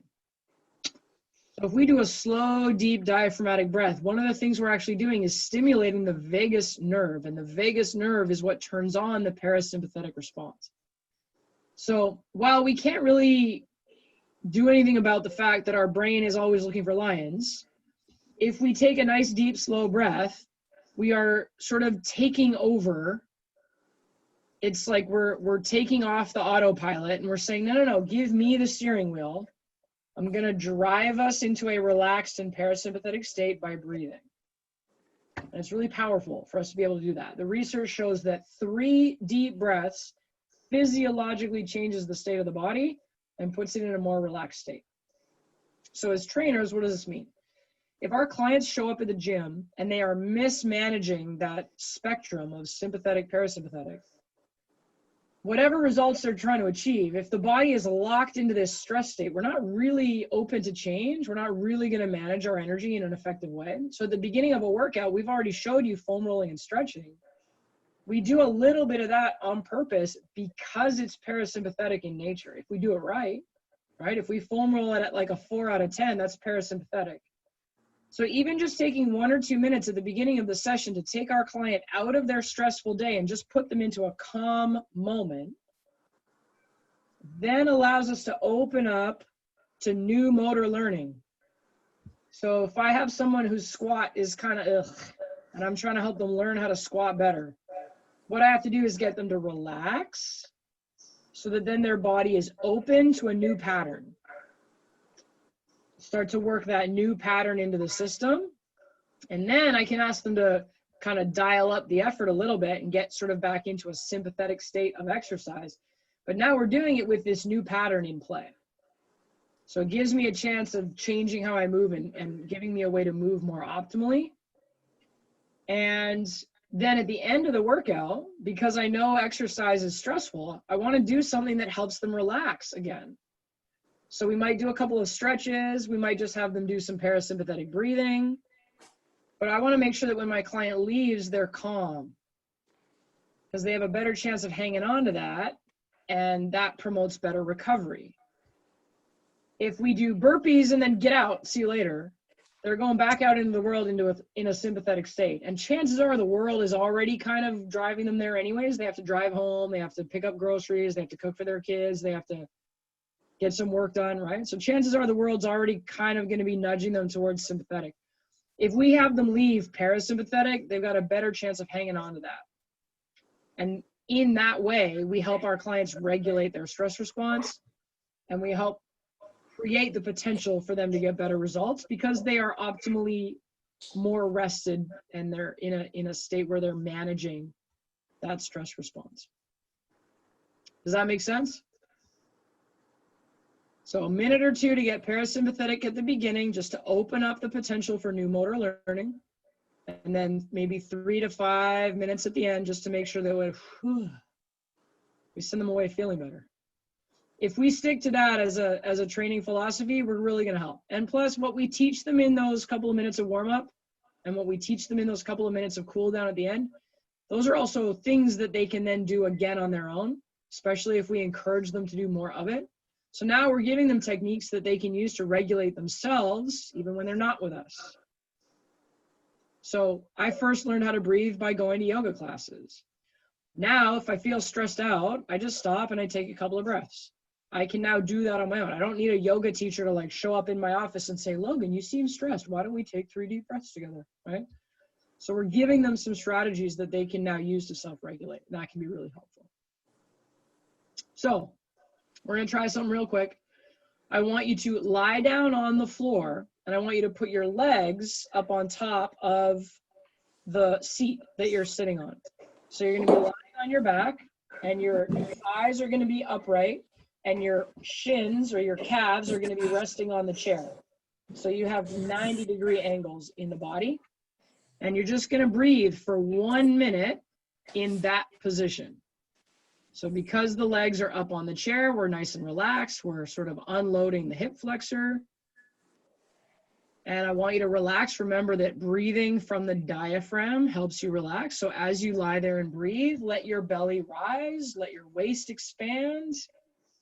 Take some nice calm breaths. Relax the weight of your body into the ground. And just give yourself a minute to see how that feels.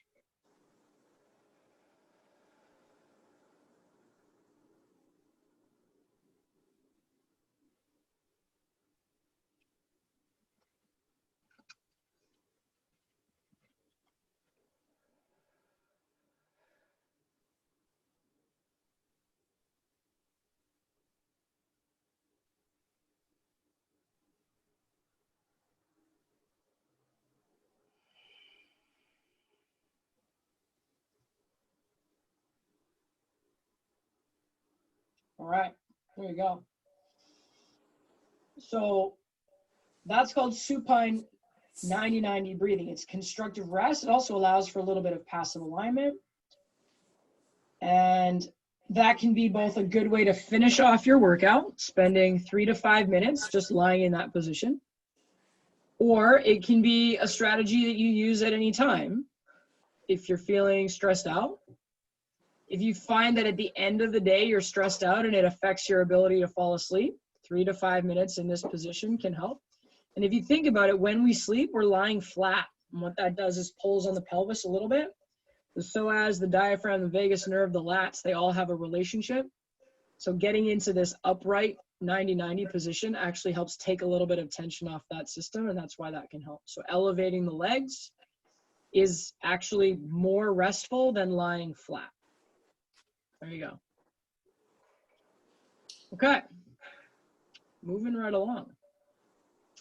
So from there, there's a couple of factors that affect heart rate. So let's just take a quick look at that. Factors affecting heart rate. Age. So infants tend to have a higher heart rate, and heart rate declines throughout the lifespan. So we'd expect an older adult to have a lower heart rate. Also body size. So smaller people will have a faster heart rate as it takes less time for their blood to make a circuit. Also body position. So if I'm standing upright, my heart rate's going to be up a little bit compared to if I'm lying down. And then exercise, obviously, increases heart rate. But training status, as we become fitter, we actually have a reduced resting and exercise heart rate for given workloads. So if I'm deconditioned and I do a 3-minute step test, my heart rate's going to be higher. When I get in shape and I do the 3-minute step test again, my heart rate's going to be lower. And that's an example of the fact that I'm getting better. Eating also increases the demand for blood in the digestive system, so the heart rate can increase slightly during and after eating. That doesn't really have anything to do with eating spicy food. That's kind of like a separate thing, although you can notice a physiological response to spicy food. And when it comes to temperature variation, sometimes the heart has to work extra to keep core body temperature constant. So if it's really hot out, we actually have the heart rate go up a little bit because the body is trying to circulate blood to cool. Similarly, when temperature goes down, sometimes the heart rate will increase to try to help make us warmer. Sometimes we shiver for the same reason. We're creating movement, and that's designed to generate heat. In terms of hydration, when we're dehydrated, heart rate increases as plasma volume reduces because blood becomes more viscous, thicker, and that makes the heart work harder. What's interesting though is there's a chronic adaptation to exercise, and so if you basically exercise all the time and you sweat a lot, your body is like, man, this is a problem. If you're going to be sweating all the time, I got to hang on to extra water. So when we exercise frequently, we end up hanging on to even an extra liter of water within our bloodstream, just as an adaptation to that exercise. And finally, altitude. As we go higher, there's less oxygen in the air. So the heart has to pump faster because there's less oxygen in the blood. So that was really interesting for me to experience. In 2012, I went and did Mount Kilimanjaro. And it's the 4th highest mountain in the world. It's one of the last that you climb without any oxygen at all. So I remember every day as we went higher and higher, it was getting harder and harder to breathe, to the point where you get to the very top and you've got maybe 300 meters left and you take 3 breaths for every single step. And it's the weirdest thing because you're breathing in the same amount of air, you're barely moving, and you cannot catch your breath. It's exhausting, but it makes 0 sense because it's not like asthma where you feel you're not getting enough air and you're not like, you're not working hard. So it's a really strange sensation, but it's because there's actually less oxygen in the air. So if you, let's say you live in Vancouver and then you go run the Denver, Colorado Marathon. Whoa, it's going to be a big challenge because there's less oxygen in the air up in the mountains. Conversely, if you grew up in Denver and you lived there your whole life, and then you come down to Vancouver to run the marathon, you're probably going to get a great time because now there's more oxygen and you feel amazing, right? So that's why a lot of the Olympic training centers are up in the mountains. That's why the cyclists that want to go do the Tour de France every year, they go months early and they train way up high in the mountains because they're trying to acclimatize. They're trying to get used to the levels of oxygen, right? A couple of interesting things that can happen there. Okay, we've got like three slides left, and then we're going to get into being able to talk a little bit about the STEP test and sort of how we use it. So cardiac arrhythmias, kind of important to know about. The PAR-Q questions when we first meet a client are largely geared around cardiac and stroke risk. So there are a number of cardiac arrhythmias, which are basically irregular heart rhythms. So bradycardia is a resting heart rate substantially slower than normal, generally less than 60 beats per minute. But like we've already learned, well-trained individuals can often have a slower heart rate. Tachycardia is a rapid resting heart rate, generally over 100 beats per minute. And again, it would sort of be like if I'm sitting here, I'm not really doing anything. If my heart rate all of a sudden skyrockets, it's not really a good idea. I shouldn't need that to happen. So that's considered an irregular rhythm. Premature ventricular contractions occur when the ventricles contract before they're supposed to. And then ventricular tachycardia is when the ventricles contract too quickly. So these last two can be dangerous because basically what it means is that the heart is now not going to be very effective at pumping blood. If the ventricles contract too quickly, it's like they can't fill up first, so the heart squeezes too quickly, so there's really not enough blood coming out. So sometimes those can be evidence of like mismanaged electrical rhythm. Sometimes the people need a pacemaker to regulate that. That can also indicate some valve issues, because if the valve doesn't keep the blood from backflowing, it can affect how the heart pumps. So if you ever hear any of those words in the intake, it's really important that the individual has medical clearance before they exercise. And they might have to moderate their intensity. They might have to wear a heart rate monitor so that they don't get too high.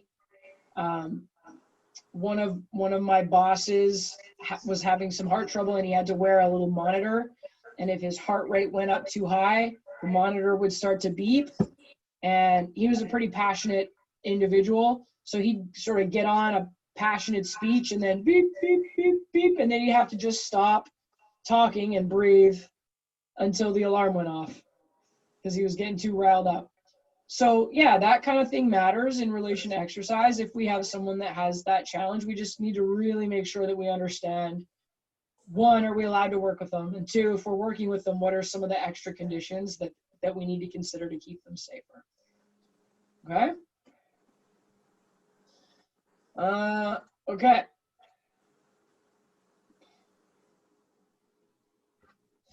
So a key response to exercise is kind of pulling it all together. Heart rate increases with exercise intensity. Blood pressure increases. And that increases the most when we're doing resistance training. So the heavier the weight we lift, the more the blood pressure goes up. Stroke volume increases, cardiac output increases, and there are also blood flow distribution changes.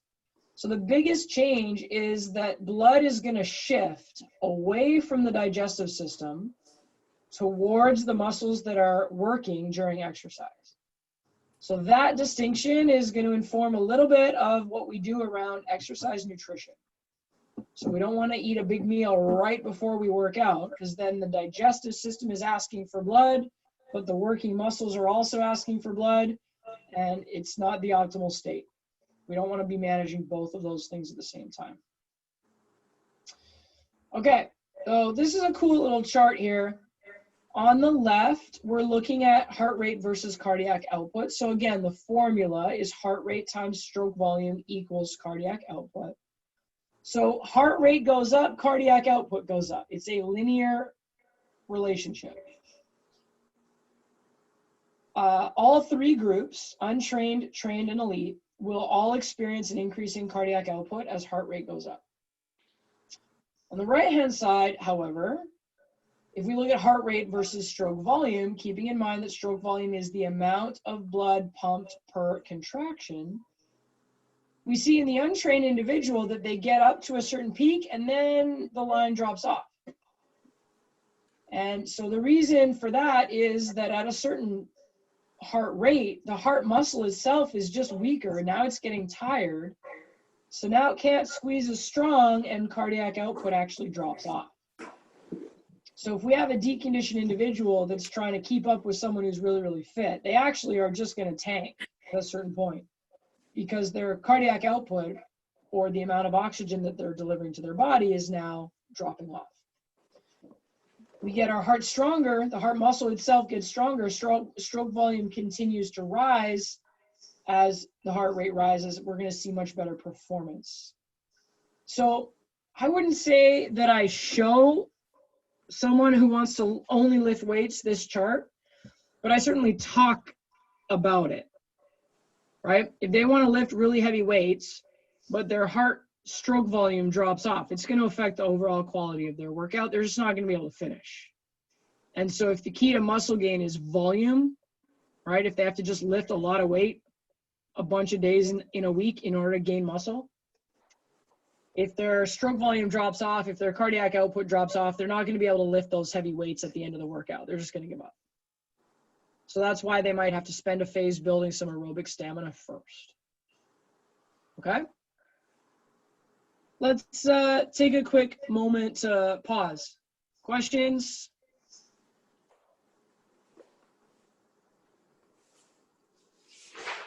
Cool. All right, so let's talk about the step test a little bit.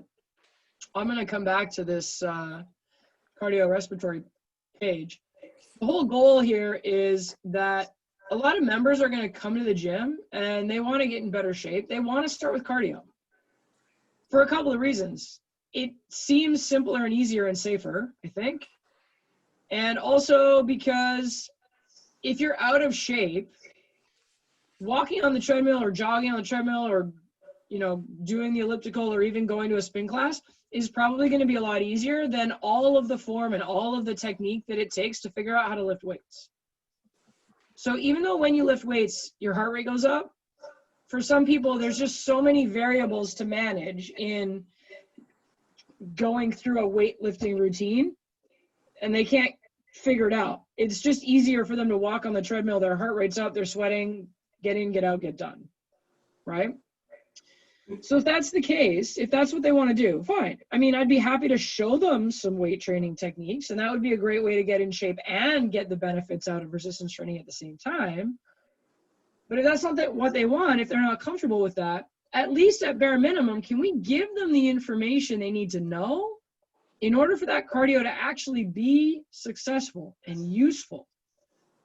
Because I tend to see two things with cardio. I either see people walking really slowly, staring at the TV screen, and they'll come in for a couple weeks and do that, but then they get mad because they're not losing weight, they don't feel any better. Or you've got the people who think that if they're not like 3 seconds away from death, that it's not going to work. So they come in and they work really friggin' hard, and it sucks, and it's terrible, and then eventually they're just like, this is too hard, I don't want to do it. And then they don't come back, right? So what we want to be able to do is say to somebody, what's your goal? Okay, great. Where is your current level of fitness? Okay, great. Let me show you how to take your current level of fitness and slowly, gradually improve it until you've reached your goal, right? Most people aren't going to figure that out on their own. So we don't want them to have a horrible experience, and we want them to get results, because that combination of service is going to make sure that they're happy and they keep coming back. Okay? So when we look at the step test, and I sort of feel like you've seen it, you've talked about it a little bit already. What we need is a 12-inch box or an aerobic step that's stacked up to 12 inches. It has to be 12 inches because that way the test is standardized. If we did 16 inches, their heart rate's actually going to go up higher than it should for the measurement. If we only do 6 inches, the heart rate's not going to go up enough. So we want 12 inches. Then we want to either use a metronome app, which is free, or a song, something that helps us measure 96 beats per minute. I always use Lauryn Hill's song, Everything is Everything, because it's got a great beat and there's no swear words in it, so that's cool. And then we're gonna have them walk for 3 minutes, up, up, down, down, up, up, down, down.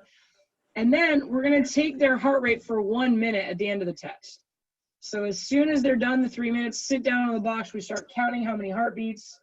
We're gonna count for 1 minute, and that gives us the recovery heart rate score. So because I'm gonna see most of you on Saturday, and it sort of sounds like some of you have a plan to practice this already, I'm not gonna spend a ton of time here, but we can circle back on it on Saturday. If I pull up the results table for you, let's say that we've completed the step test.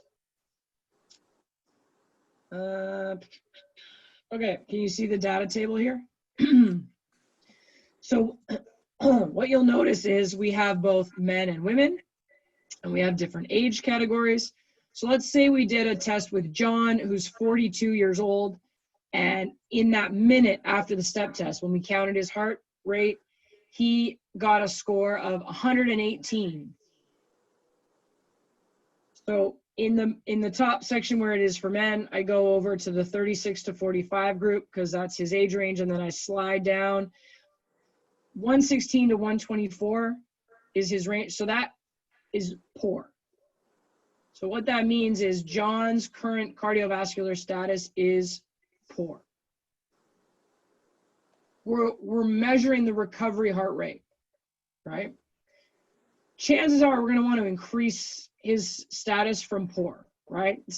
That's a place to start from, but that's definitely not optimal. So we're going to want to improve it. Well, now the question is, what are we going to do about it? So if we scroll down here, very poor and poor and below average, the recommendation is training in zone 1. Average, above average, and good, the recommendation is training in zone 2. And then excellent, the recommendation is training in zone 3. Let's say, just for fun, let's say you get someone whose score is excellent. Do they have to train in zone 3 all the time? No. It just means they have access to zone 3, right? So if they're a marathon runner, they still need to train for a marathon. You don't run a marathon at 95% of your max effort, right? So what their goal is still matters. But in the case of John, he's poor. He can't access zone 2 or zone 3. He's not in good enough shape yet. So it kind of tells us what's available, okay? So let's pretend that John is committing to working out twice a week, but he's only going to do cardio for now. He's got some shoulder pain, and he's not interested in hiring a trainer. He just wants to work out on his own. His doctor told him that if he improves his cardio, that his health will improve. Okay, cool. Sure, John, that's a great place to start. Let me give you some direction around how to get the most out of the time you're spending doing your cardio here. I want you to come twice a week. You're going to go for 30 minutes, and you're going to try to keep your heart rate steady between 65 and 75% of your heart rate max, okay? Great meeting you today. High five. If you have any questions in the future, feel free to let me know, but otherwise, you've got everything you need to know. See you later. Does John know everything he needs to know? Like imagine, a couple days later, John comes to the gym. He's like, okay, Logan told me 30 minutes, 65 to 75% of my heart rate max. Sounds easy enough. Let me hop up on this treadmill and get at it. What's John missing? He doesn't know his max heart rate. He doesn't know what his max heart rate is. And there's nothing on the treadmill that's going to calculate that for him. And there's also nothing on the treadmill that's going to show a reading of like, you're currently at 68%. So we still have to do a little bit of work for John, okay? So the percentage isn't all that helpful. It's just a starting place. What we're gonna need to do is figure out a little bit more information. So depending on where you are in the textbook, in the notes, the formula for heart rate is, I'm gonna write it on this Word document here for you since we're all looking at it. The formula for heart rate is 208 times, no, 208 minus 0.7 times H. Hard typing in the dark. I can't see my keys. All right, let me put that up on the screen for you. Well, all right, that's the formula right here for max heart rate. 208 minus 0.7 times age. It's in your book as well. So if we were to carry on with that, we know that John is, we said he was 42 years old. If you remember bed mass or order of operations from school, we have to do what's inside the brackets first. So we do 0.7 times 42. That is 29.4. So then 208 minus 29.4 is 178.6. Logan, Yes. is that the max heart rate we should be able to reach, or is it like kind of a recommended, or is it like what's actually possible? It's just an algorithm based on chronological age. You can get higher than that. Okay, yeah. Because what if you're 50, but you're in super great shape? Your heart age can actually be less than your chronological age. Okay, yeah. So it's just a likely landmark. It's not like if you go one heartbeat over, you instantly die. That's not it. Okay, so then for John, his max heart rate is 178.6. I would even just round that up and call it 177. So if his max heart rate is 177, well, now we can figure out what 65 and 75% of that is. So in order to do that, we're going to do 177 times 0.65, because that's how we calculate percentages. You just move the decimal point over, right? So 177 times 0.65, let's call it 115 beats per minute. And then 175 times 0.75 is going to be 132 beats per minute. So now I say to John, okay, John, so based on your age, your max heart rate is 177 beats per minute. When you come to the gym and get on the treadmill for 30 minutes, all I need you to do is keep your heart rate between about 115 and 132 beats per minute. That is 65 to 75%. So now when John jumps on the treadmill, he can grab on to those little silver handles, and on the screen, it's going to show him what his current heart rate is. So then he gets to decide on the speed and the incline so that his heart rate stays inside of the zone that I've given him. Now he has all the information that he needs. So the added benefit of taking the STEP test is, number one, you know how to give your client the right training zone so they're not overwhelmed, so that it's not crazy hard, and so that they get good results. Okay? And let's say he follows our advice and we see him a month later and we redo the STEP test. If he's come and done 30 minutes of cardio twice a week, what do you think's going to happen to his recovery heart rate score a month later?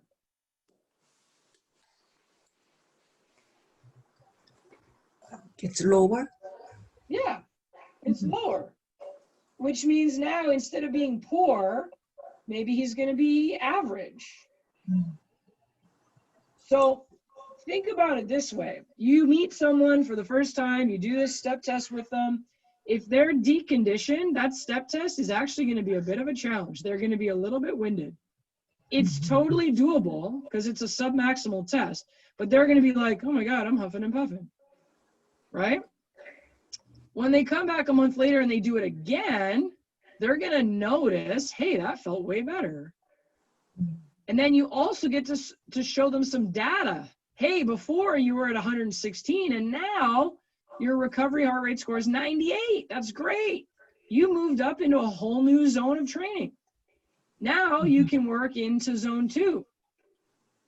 And so to answer your question, Renee, yeah, we're going to talk about how to periodize cardio programming. We're going to do it when we get to the programming section.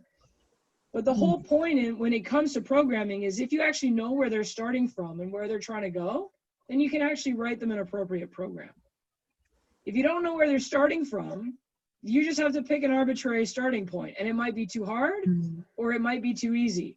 And that would suck because then they're either going to hate it or it's not going to get them any results. Right? Logan? Yeah. Sorry, what if we're dealing with a patient or a client rather who has an injury? Like today, my mom helped me with the step test and I was going to help her, but she recently had a bike incident and so her knee is injured, so she couldn't do it today.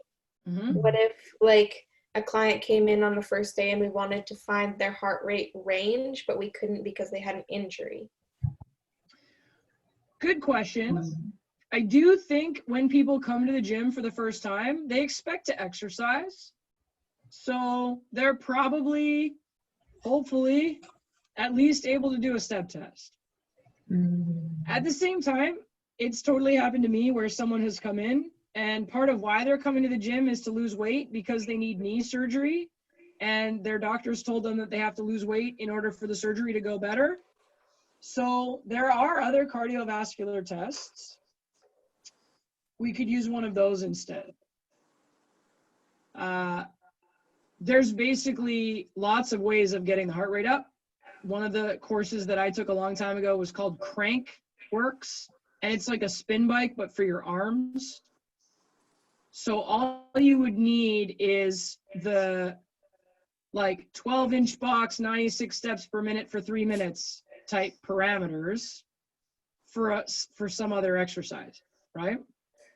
So you could always have that in your back pocket. Okay, thank you. Also, in the case of this person who had knee pain and needed to lose weight, I think it's fair to make a judgment call that their cardiovascular status is going to be fairly low because they've been sedentary for the last year because their knee hurts, they're not exercising. So in the case of your mom, if it was just like a recent injury and she's going to be better in a couple of weeks, I would probably just get her started on the upper body or core exercises that she's able to do. And then as soon as her knee's better, I would do the step test. And then once I've got the step test, now I can give her a cardio program that she can follow, right? Or in the case of this very deconditioned knee surgery client, I can kind of make a judgment call that they're going to be poor. And I can calculate the heart rate zone that they should be in just based on sort of saying, hey, let's just start off at like 50 to 60%. And then if they're using the recumbent bike, because that's easier for their knee, now I'm just going to give them the heart rate zone based on their age that matches 50 to 60% of heart rate max, because that's just a really low place to start. And hopefully it works for them. How's that, Regan? That's good, yeah. She hurt like her legs and her hands because a dog jumped out in front of her and then she fell in the gravel and stuff. Yikes. So would I get her working on core if she was my client? If that was the case, like she couldn't grip things or like run or whatever? Yeah, I mean, good for her if she's like, hey, my knees hurt, my hands hurt, and I got scraped up, but I want to work out anyways. Yeah, I'd probably put her through a pretty kick-ass core circuit. Good for her for wanting to do something. Yeah, in that case, it's just a matter of modifying around what's available. Okay. Yeah. Good question. Okay, so when I was in class yesterday with the students, Chris Smith, who's our founder, owner, CEO, president, whatever, he started off as a trainer a long time ago. He's got a ton of experience in the industry. And he kind of came down and shared a little bit with the students. He's like, listen, when I was a trainer, I used the step test all the time with my brand new clients. And what would happen is we would do it at first, they would get a score, they'd feel a little bit winded, and then we'd start working out and they'd be getting better. And then at the end of sort of that first month, say they were about to be coming up on needing to either renew or whatever was going to happen, then I would do the step test again. And not only do they feel better doing it, but I'm also able to back that up by saying, hey, look at the improvement you've made. You know, that's what we've accomplished together in your first month. Just imagine what we'd be able to do if we kept going and did another month. You've made great progress working towards your goal already, but we've still got work to do. Let's keep going. Part of what that test retest does is kind of validates you as a professional. Like, hey, thank you so much for trusting me. You've done everything I've asked you to do. Look, it worked. I want you to keep trusting me. I want us to keep working together. Right? So what I find is there's lots of technology these days. There's lots of apps that are calculating your strength improvements and HRV and all kinds of stuff. But if you think about what you're doing with your clients when they're lifting weights, you're kind of always trying to pick a weight that's challenging by the time they get to the end of the set. So they don't really feel like they're getting better because every time they lift, they're working hard. They might be aware of the fact that they started out with 10-pound dumbbells and now they have 20-pound dumbbells, but they still feel like they're struggling. Whereas the step test, it's the same thing. So at first they struggled and now they feel great. There's more like, oh my God, it's working, right? And then some people are very numbers oriented. So we've got the data, and some people aren't. They just trust how they feel, right? Remember we said visual learners trust what they see, and auditory learners trust what they hear. So then when I say, hey, remember when you started, it was like this, well, look at you now, you've done a great job. They believe what I'm saying. And then there's also kinesthetic learners, and they believe what they feel.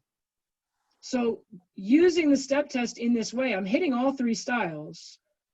And I'm showing them that the work that we've done together is valuable.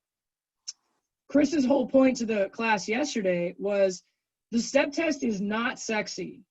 It's very simple, but he would use it a lot with brand new clients, and he found that he was very successful in using that test to get them to sign up to go another round. And that can be a struggle for a lot of trainers. They'll have someone sign up initially, and then they have a hard time keeping them on. Because the reality is, inside of that first month, not that much changes. You don't lose 25 pounds. You don't become super strong. You don't really look any different yet. You're definitely making progress. You're definitely building successful habits. You're definitely starting to learn things, but it's not really the quick payoff that people look for, kind of psychologically. The step test, because of how simple it is, it gives them a little bit of that sense of, oh, it's working, right? And so then if you get them to go another month or another 2 months, by the time we get to like 60 to 90 days, then they're like, oh my God, my pants don't fit anymore. I got to go get new ones. Oh my God, I feel so much stronger. Oh my God, I did my first deadlift. Oh my God, I did my first pull-up, right? So if you can just get over the hump of like that first 2 weeks, that first 3 weeks, that first 4 weeks, if you can just get them to stick with you past that first little bit, you're usually pretty home free after that. As long as you keep doing a great job and they like spending time with you, at that point, they're pretty bought in. But that 30-day mark is where we see a lot of people drop off. And the step test has proven to be one of the ways that isn't just numbers on a scale, right? There's an experience around it. And it's proven to be one of the things that really helps people get over that hump. So we'll circle back on it on Saturday and maybe have someone go through it and just make sure that we all feel super solid with it. But that's the cardio system. So any questions on that? We will spend more time on programming cardio by the time we get to that section of the notes. Outside of that, does anybody have any questions remaining out of the cardio stuff?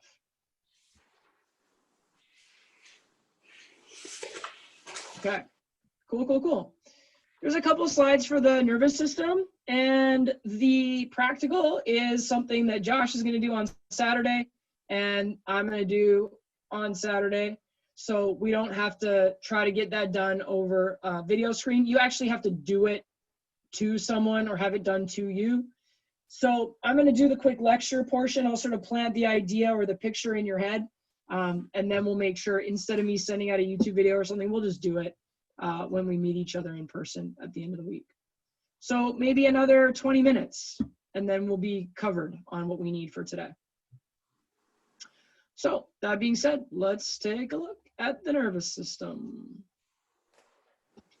So nervous system dictates the actions muscles will be capable of performing. Without communication from the nervous system, the muscles are incapable of performing a contraction.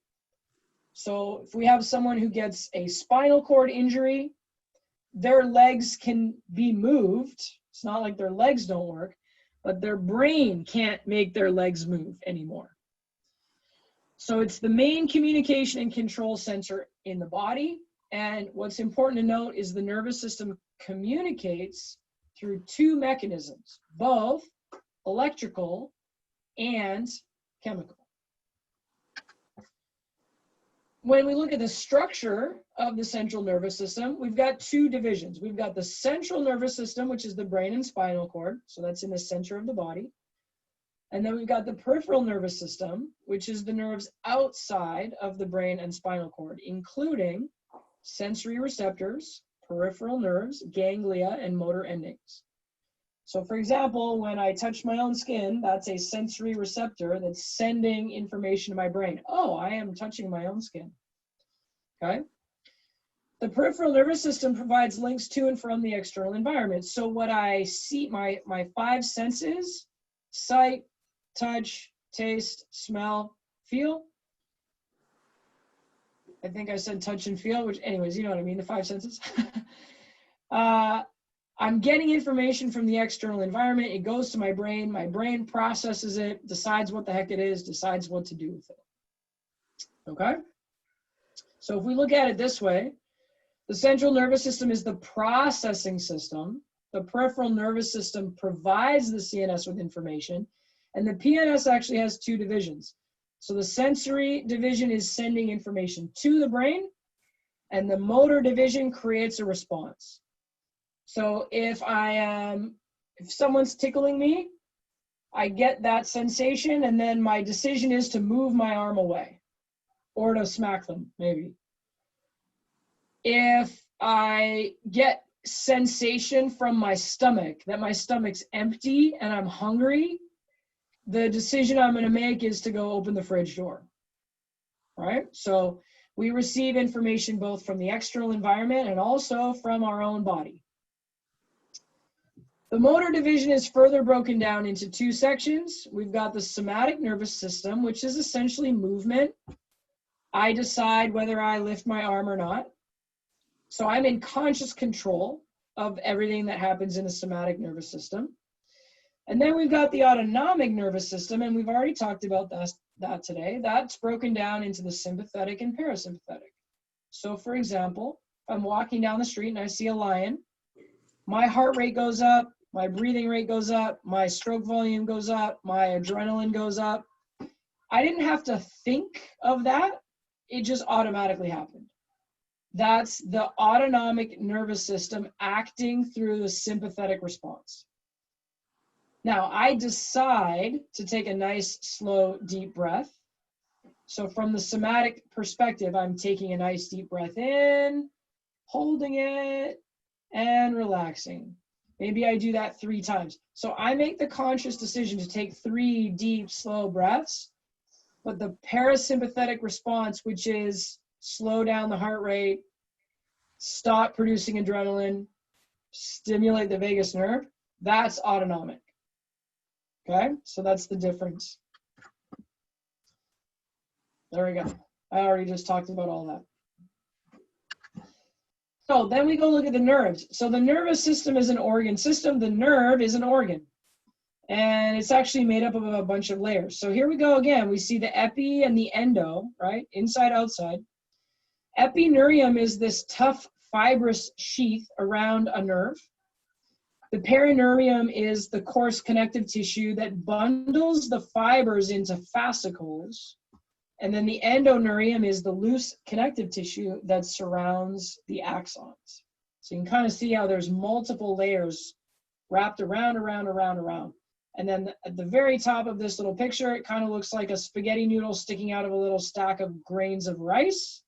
That's one nerve, or one neuron, actually. The whole picture is a nerve. That little spaghetti noodle stick rice, that's a neuron. So then that's what this is. So a neuron has the nucleus and the cell body with all the dendrites. It kind of looks like a funny alien head at the top. And then we've got the neuron that runs down. It's wrapped with these little myelin sheaths. So that's what looks like the little grains of rice. Notice there's a little gap between each one. That's what allows the electrical signal to jump all the way down the neuron. And then at the bottom, we've got the sort of tree roots, and at the end of each of those little tree roots is the axon terminal.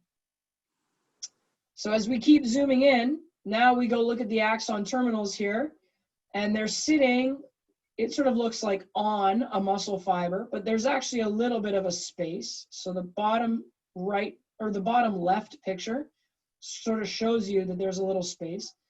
So the electrical signal runs all the way down the neuron, gets to the axon terminal, and then what it does is it stimulates the release of some chemicals. And this is explained in great detail on the videos, which is interesting but not exam relevant to you. The only thing you really need to know is that the final step in triggering a muscle contraction is the release of intracellular calcium. So between the axon terminal and the muscle fiber in that synaptic cleft, we get this release of calcium, and that's what stimulates muscle contraction. So there will be a question on the exam probably to which the answer is calcium, hypothetically speaking. All right, so now we take a look at the motor unit, because a motor unit is the basic functional unit of muscle, which includes the nerve cell in the spinal cord, all the muscle fibers it innervates, and then the muscle. Now the size of a motor unit is going to be based on function and location of fibers. So the muscle that moves my eyes back and forth, there's really only about 15 fibers in that muscle. It's very small. My eye is tiny, it doesn't weigh very much, right? However, the motor unit that drives my calf muscle is pretty big, pretty strong. It's got to move my whole body weight when I walk. So my calf muscle, the gastrocnemius, there's actually over 2,000 muscle fibers. What's important to understand is that a muscle fires based on the all or none principle. So when I move my eye, all 15 muscle fibers are innervated by the electrical signal sent from my brain. When my calf muscle contracts, all 2,000 plus muscle fibers are innervated based on the electrical signal sent from my brain. Now, who's ever heard about muscle activation? Yvette, is that a term you've heard? Regan's heard that? Yeah. Muscle activation is kind of like this sexy warm-up thing we do, right? So we hear it a lot. Okay, it's time to activate your core. It's time to activate your glutes, right? So quiet, personal little pet peeve that we're going to chuckle about because we're science-based personal trainers. We get people that come in the gym all the time. They're like, oh, my glutes just don't activate. Yeah, well, you walked in the door on your own 2 feet. So yeah, your glutes activate, right? All or none principle. If your glutes didn't activate, you'd have some kind of nerve damage and you'd have like a floppy, limp, atrophied glute. So the thing to understand about motor unit recruitment is it's not lights on, lights off. Because it either fires or it doesn't. But there's like a dimmer switch concept. When people say, I got to do some muscle activation, what they're saying is the lights are dim and I want to make them brighter. Right? Because if it was off, if the light switch was off, it's like there's no nerve activity, forget it. There's nothing you can do. Right? So what we want to do is up-regulate or increase motor unit recruitment. We want more force of contraction when we do the exercise. So the lights are on, but they just might be really, really dim. Okay?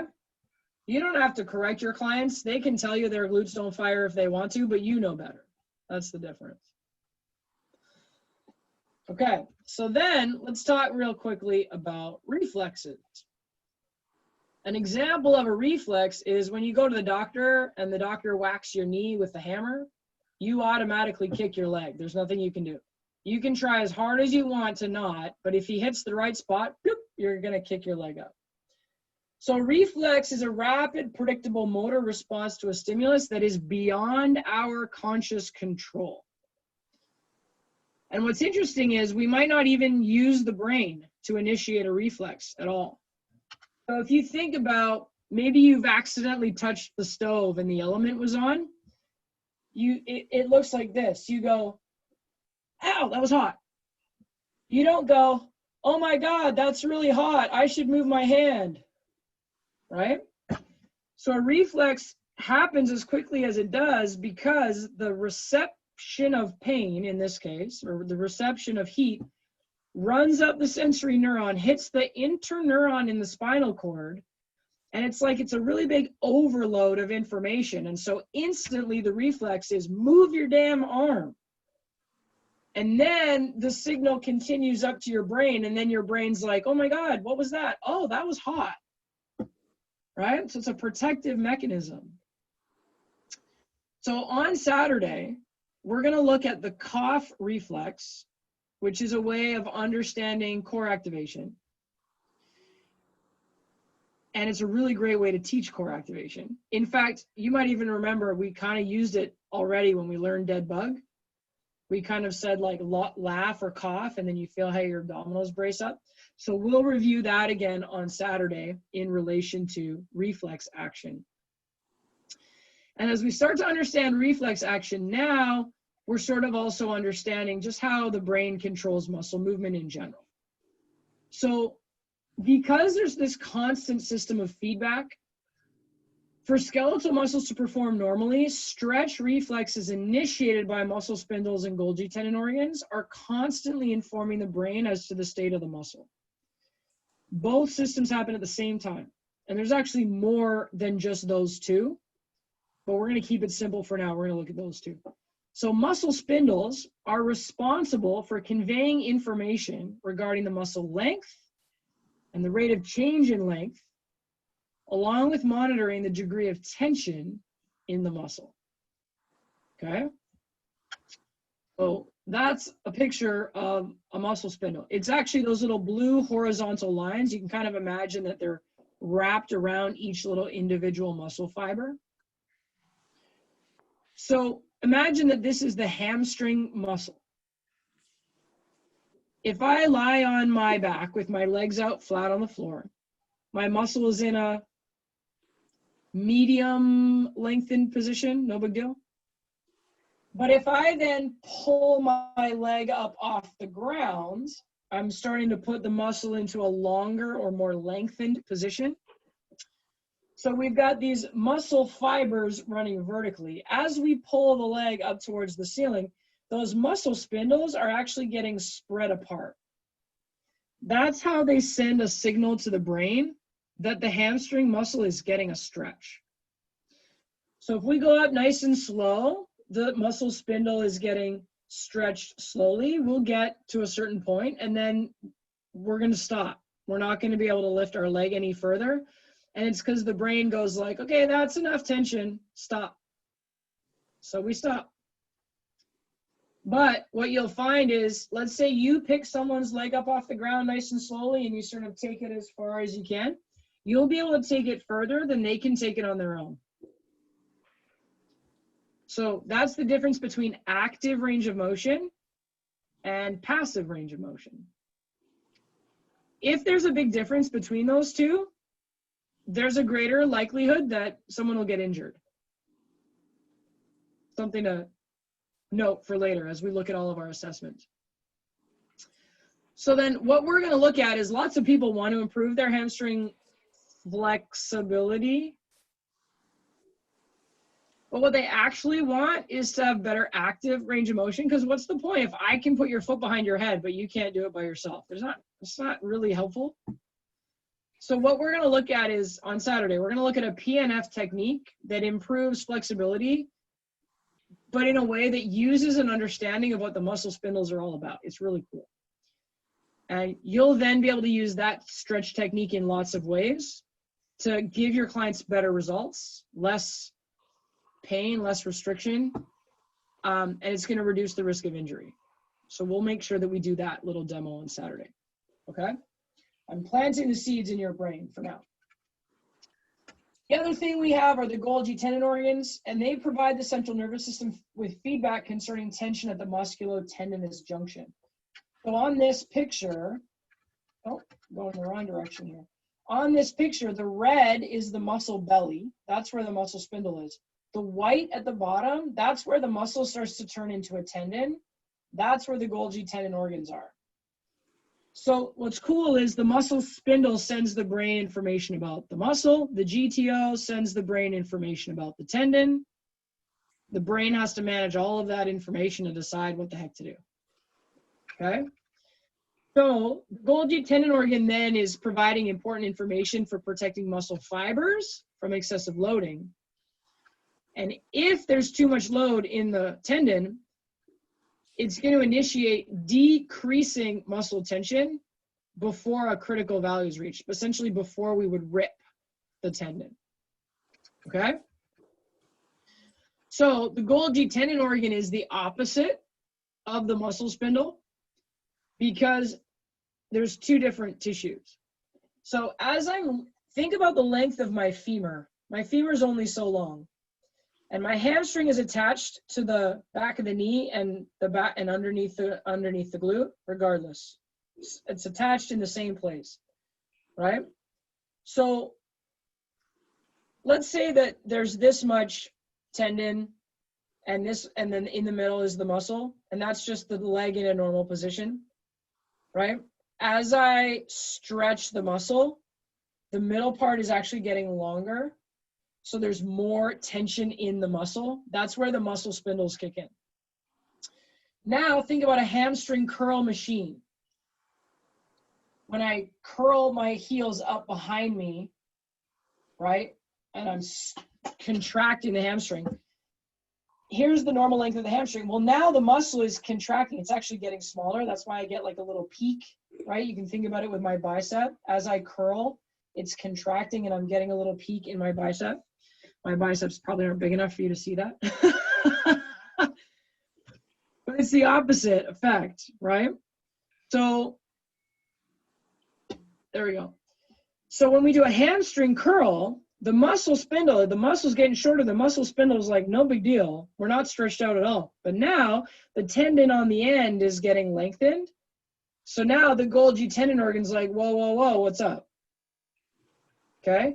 So stretching the hamstring, the muscle spindle is going to decide when we stop. Doing a hamstring curl, the Golgi tendon organ is going to decide when we stop. So they're opposite to each other. So again, we'll look at that on Saturday and compare the difference.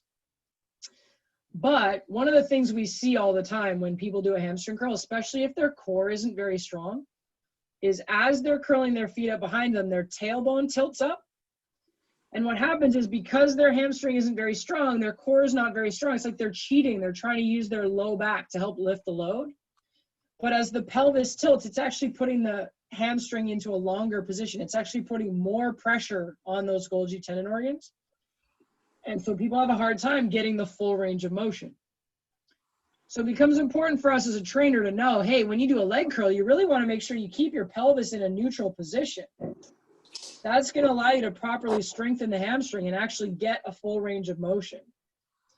If you allow your tailbone to tilt, you're putting more pressure on the Golgi tendon organ, and that's more likely to stop you at sort of halfway up.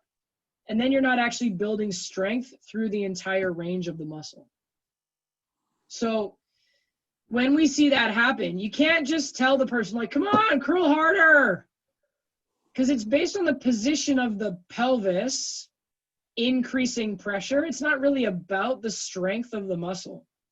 Whereas when you keep the pelvis in the right position, you're regulating the amount of tension through the Golgi tendon organs. Now you can do a full range of motion. Now you can get stronger. So Yvette, I can see you trying to like work through it. It's really important for things like bodybuilding.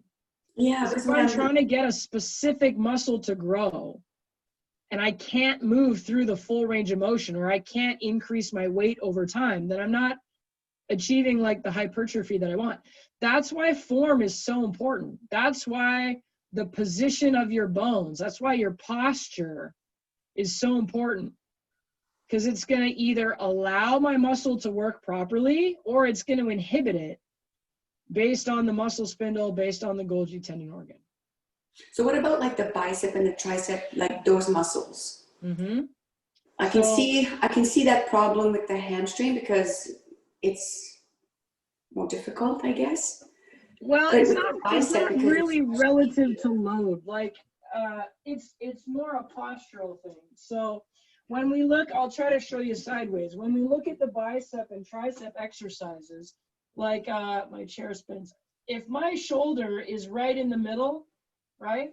Yeah. Then I have a balanced length tension relationship between my bicep and my tricep. So I can do full bicep curls and I can do full tricep extensions. Okay. So in this case, think of the tricep like the hamstring. Think of the shoulder like the position of the pelvis. You see people do a lot of this when they do triceps, right? Mm-hmm. Their shoulders roll forward. Well, if my shoulder rolls forward, now where the tricep connects is further away. So as I'm trying to press my arm all the way down, if my shoulder rolls forward, it does the same thing with the Golgi tendon organs that hamstring curl did. Okay. And that's why sometimes they have trouble pressing all the way down into extension, because the brain's like, there's too much tension on the Golgi tendon organs, and or the posture's just off in general, Okay. right? So if we keep the shoulders back and we set an appropriate weight for the strength of the tricep, we're going to get a better rep. We're going to get a better contraction. We're reducing the risk of injury in the shoulder. We're reducing the pull of tendons around the elbow. Like, there's lots of reasons why we want to keep our shoulders in the right position.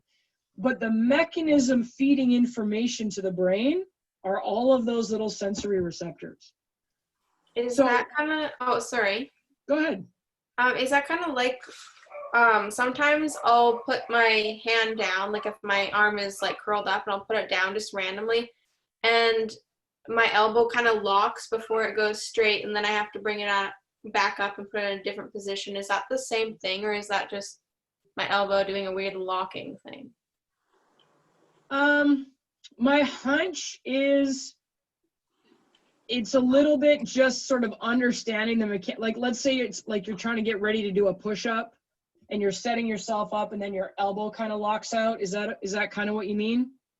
It's, I don't even know. It's just sometimes I'll try to extend my arm to a normal length, like just, I'm not even exercising sometimes, I'm just normal living, and then it doesn't want to go all the way, so my arm might be bent, and then it kind of locks like that, and if I were to extend it, it would probably pop.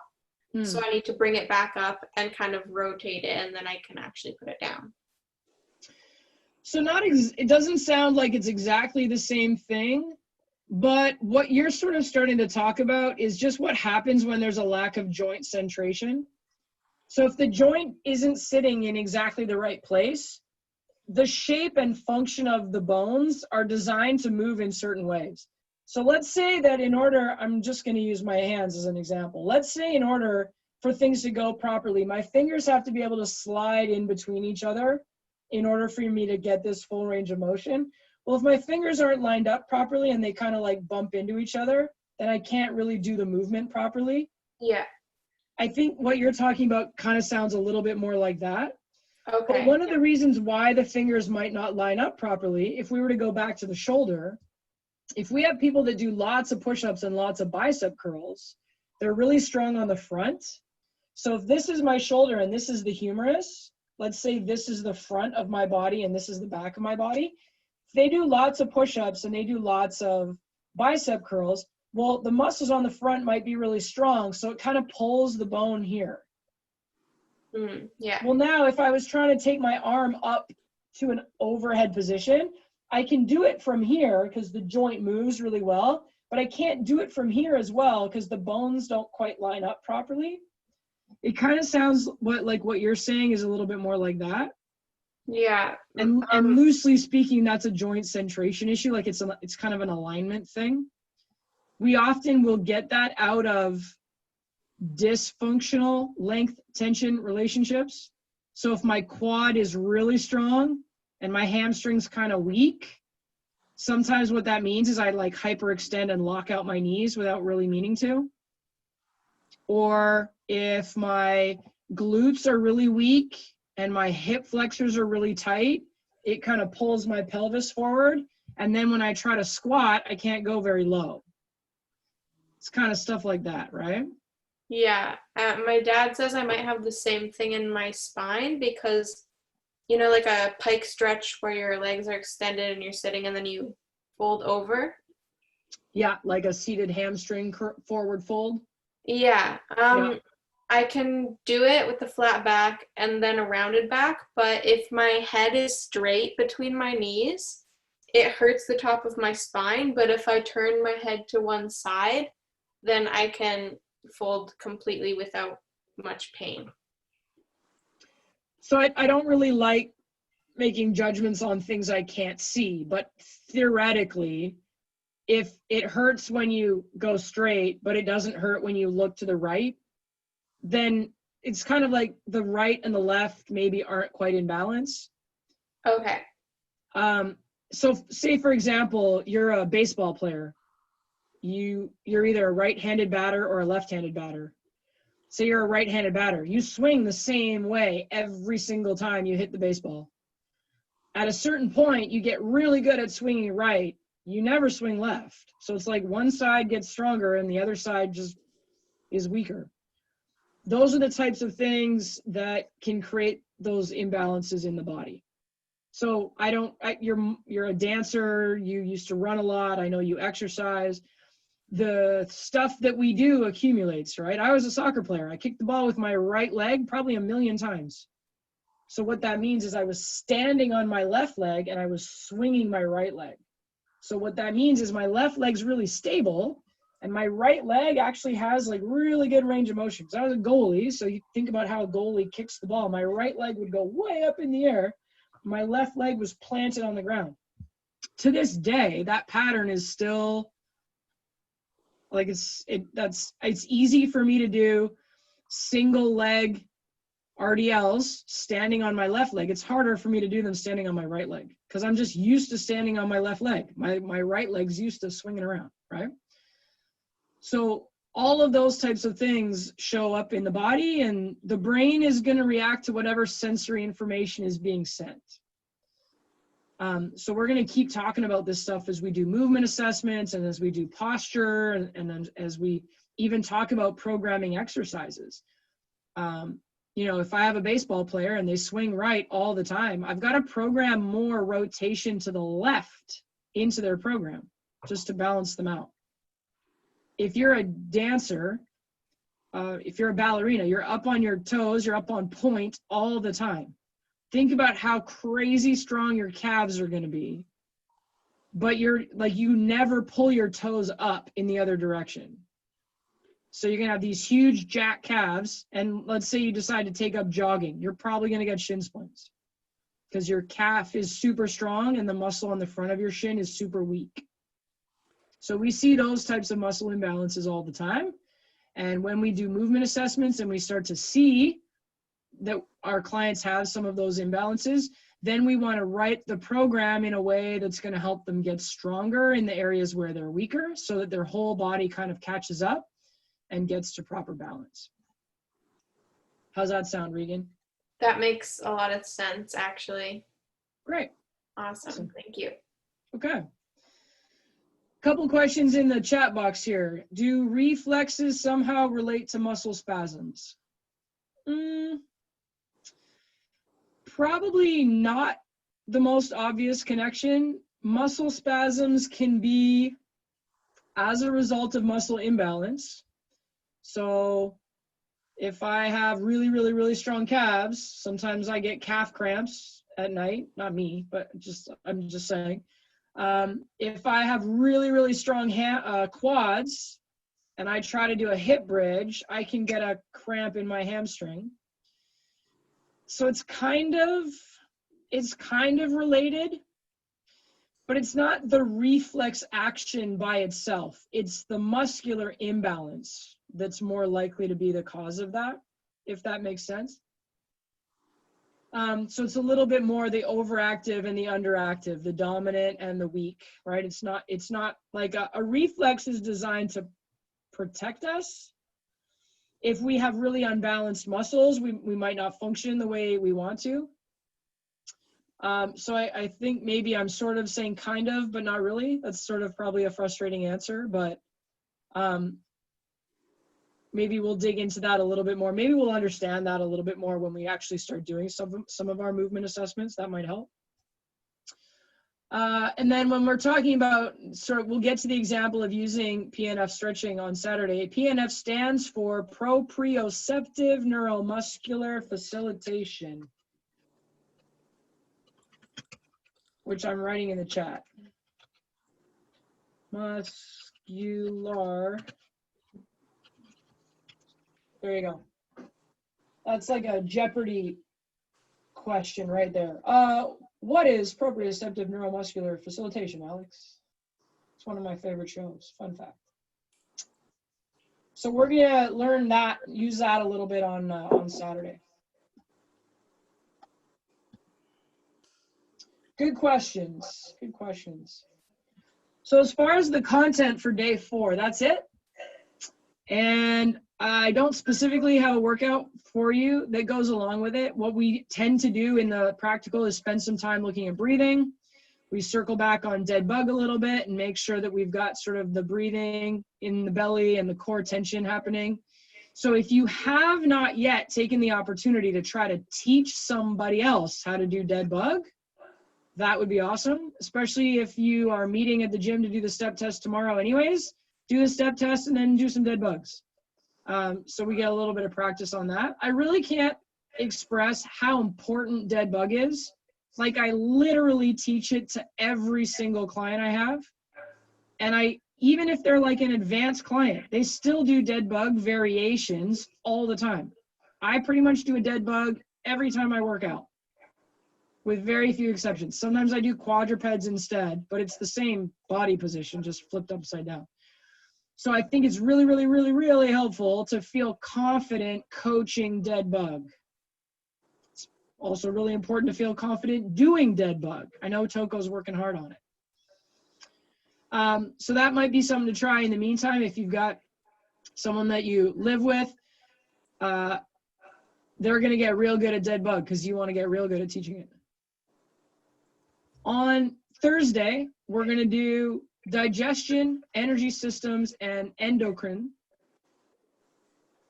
Awesome stuff. I really like those sections. And I do find from student feedback over time that energy systems is the hardest thing to understand out of the textbook. So usually it feels pretty good to be able to talk about it and ask some questions and spend a little bit more time trying to understand it. So we'll do that on Thursday. And then Saturday, we've got some awesome practical stuff to do. So again, my plan is to review the PNF stretching, to review the muscle spindle and Golgi tendon organ stuff, to do some PNF stretching. I think I already said that. We're going to look at the step test. We're going to look at just some really simple cardio prescription stuff, like actually just making sure that we know how to get into the various zones.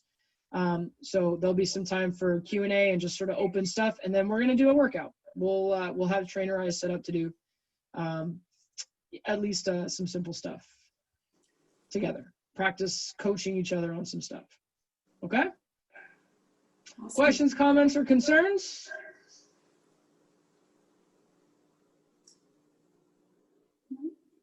Great.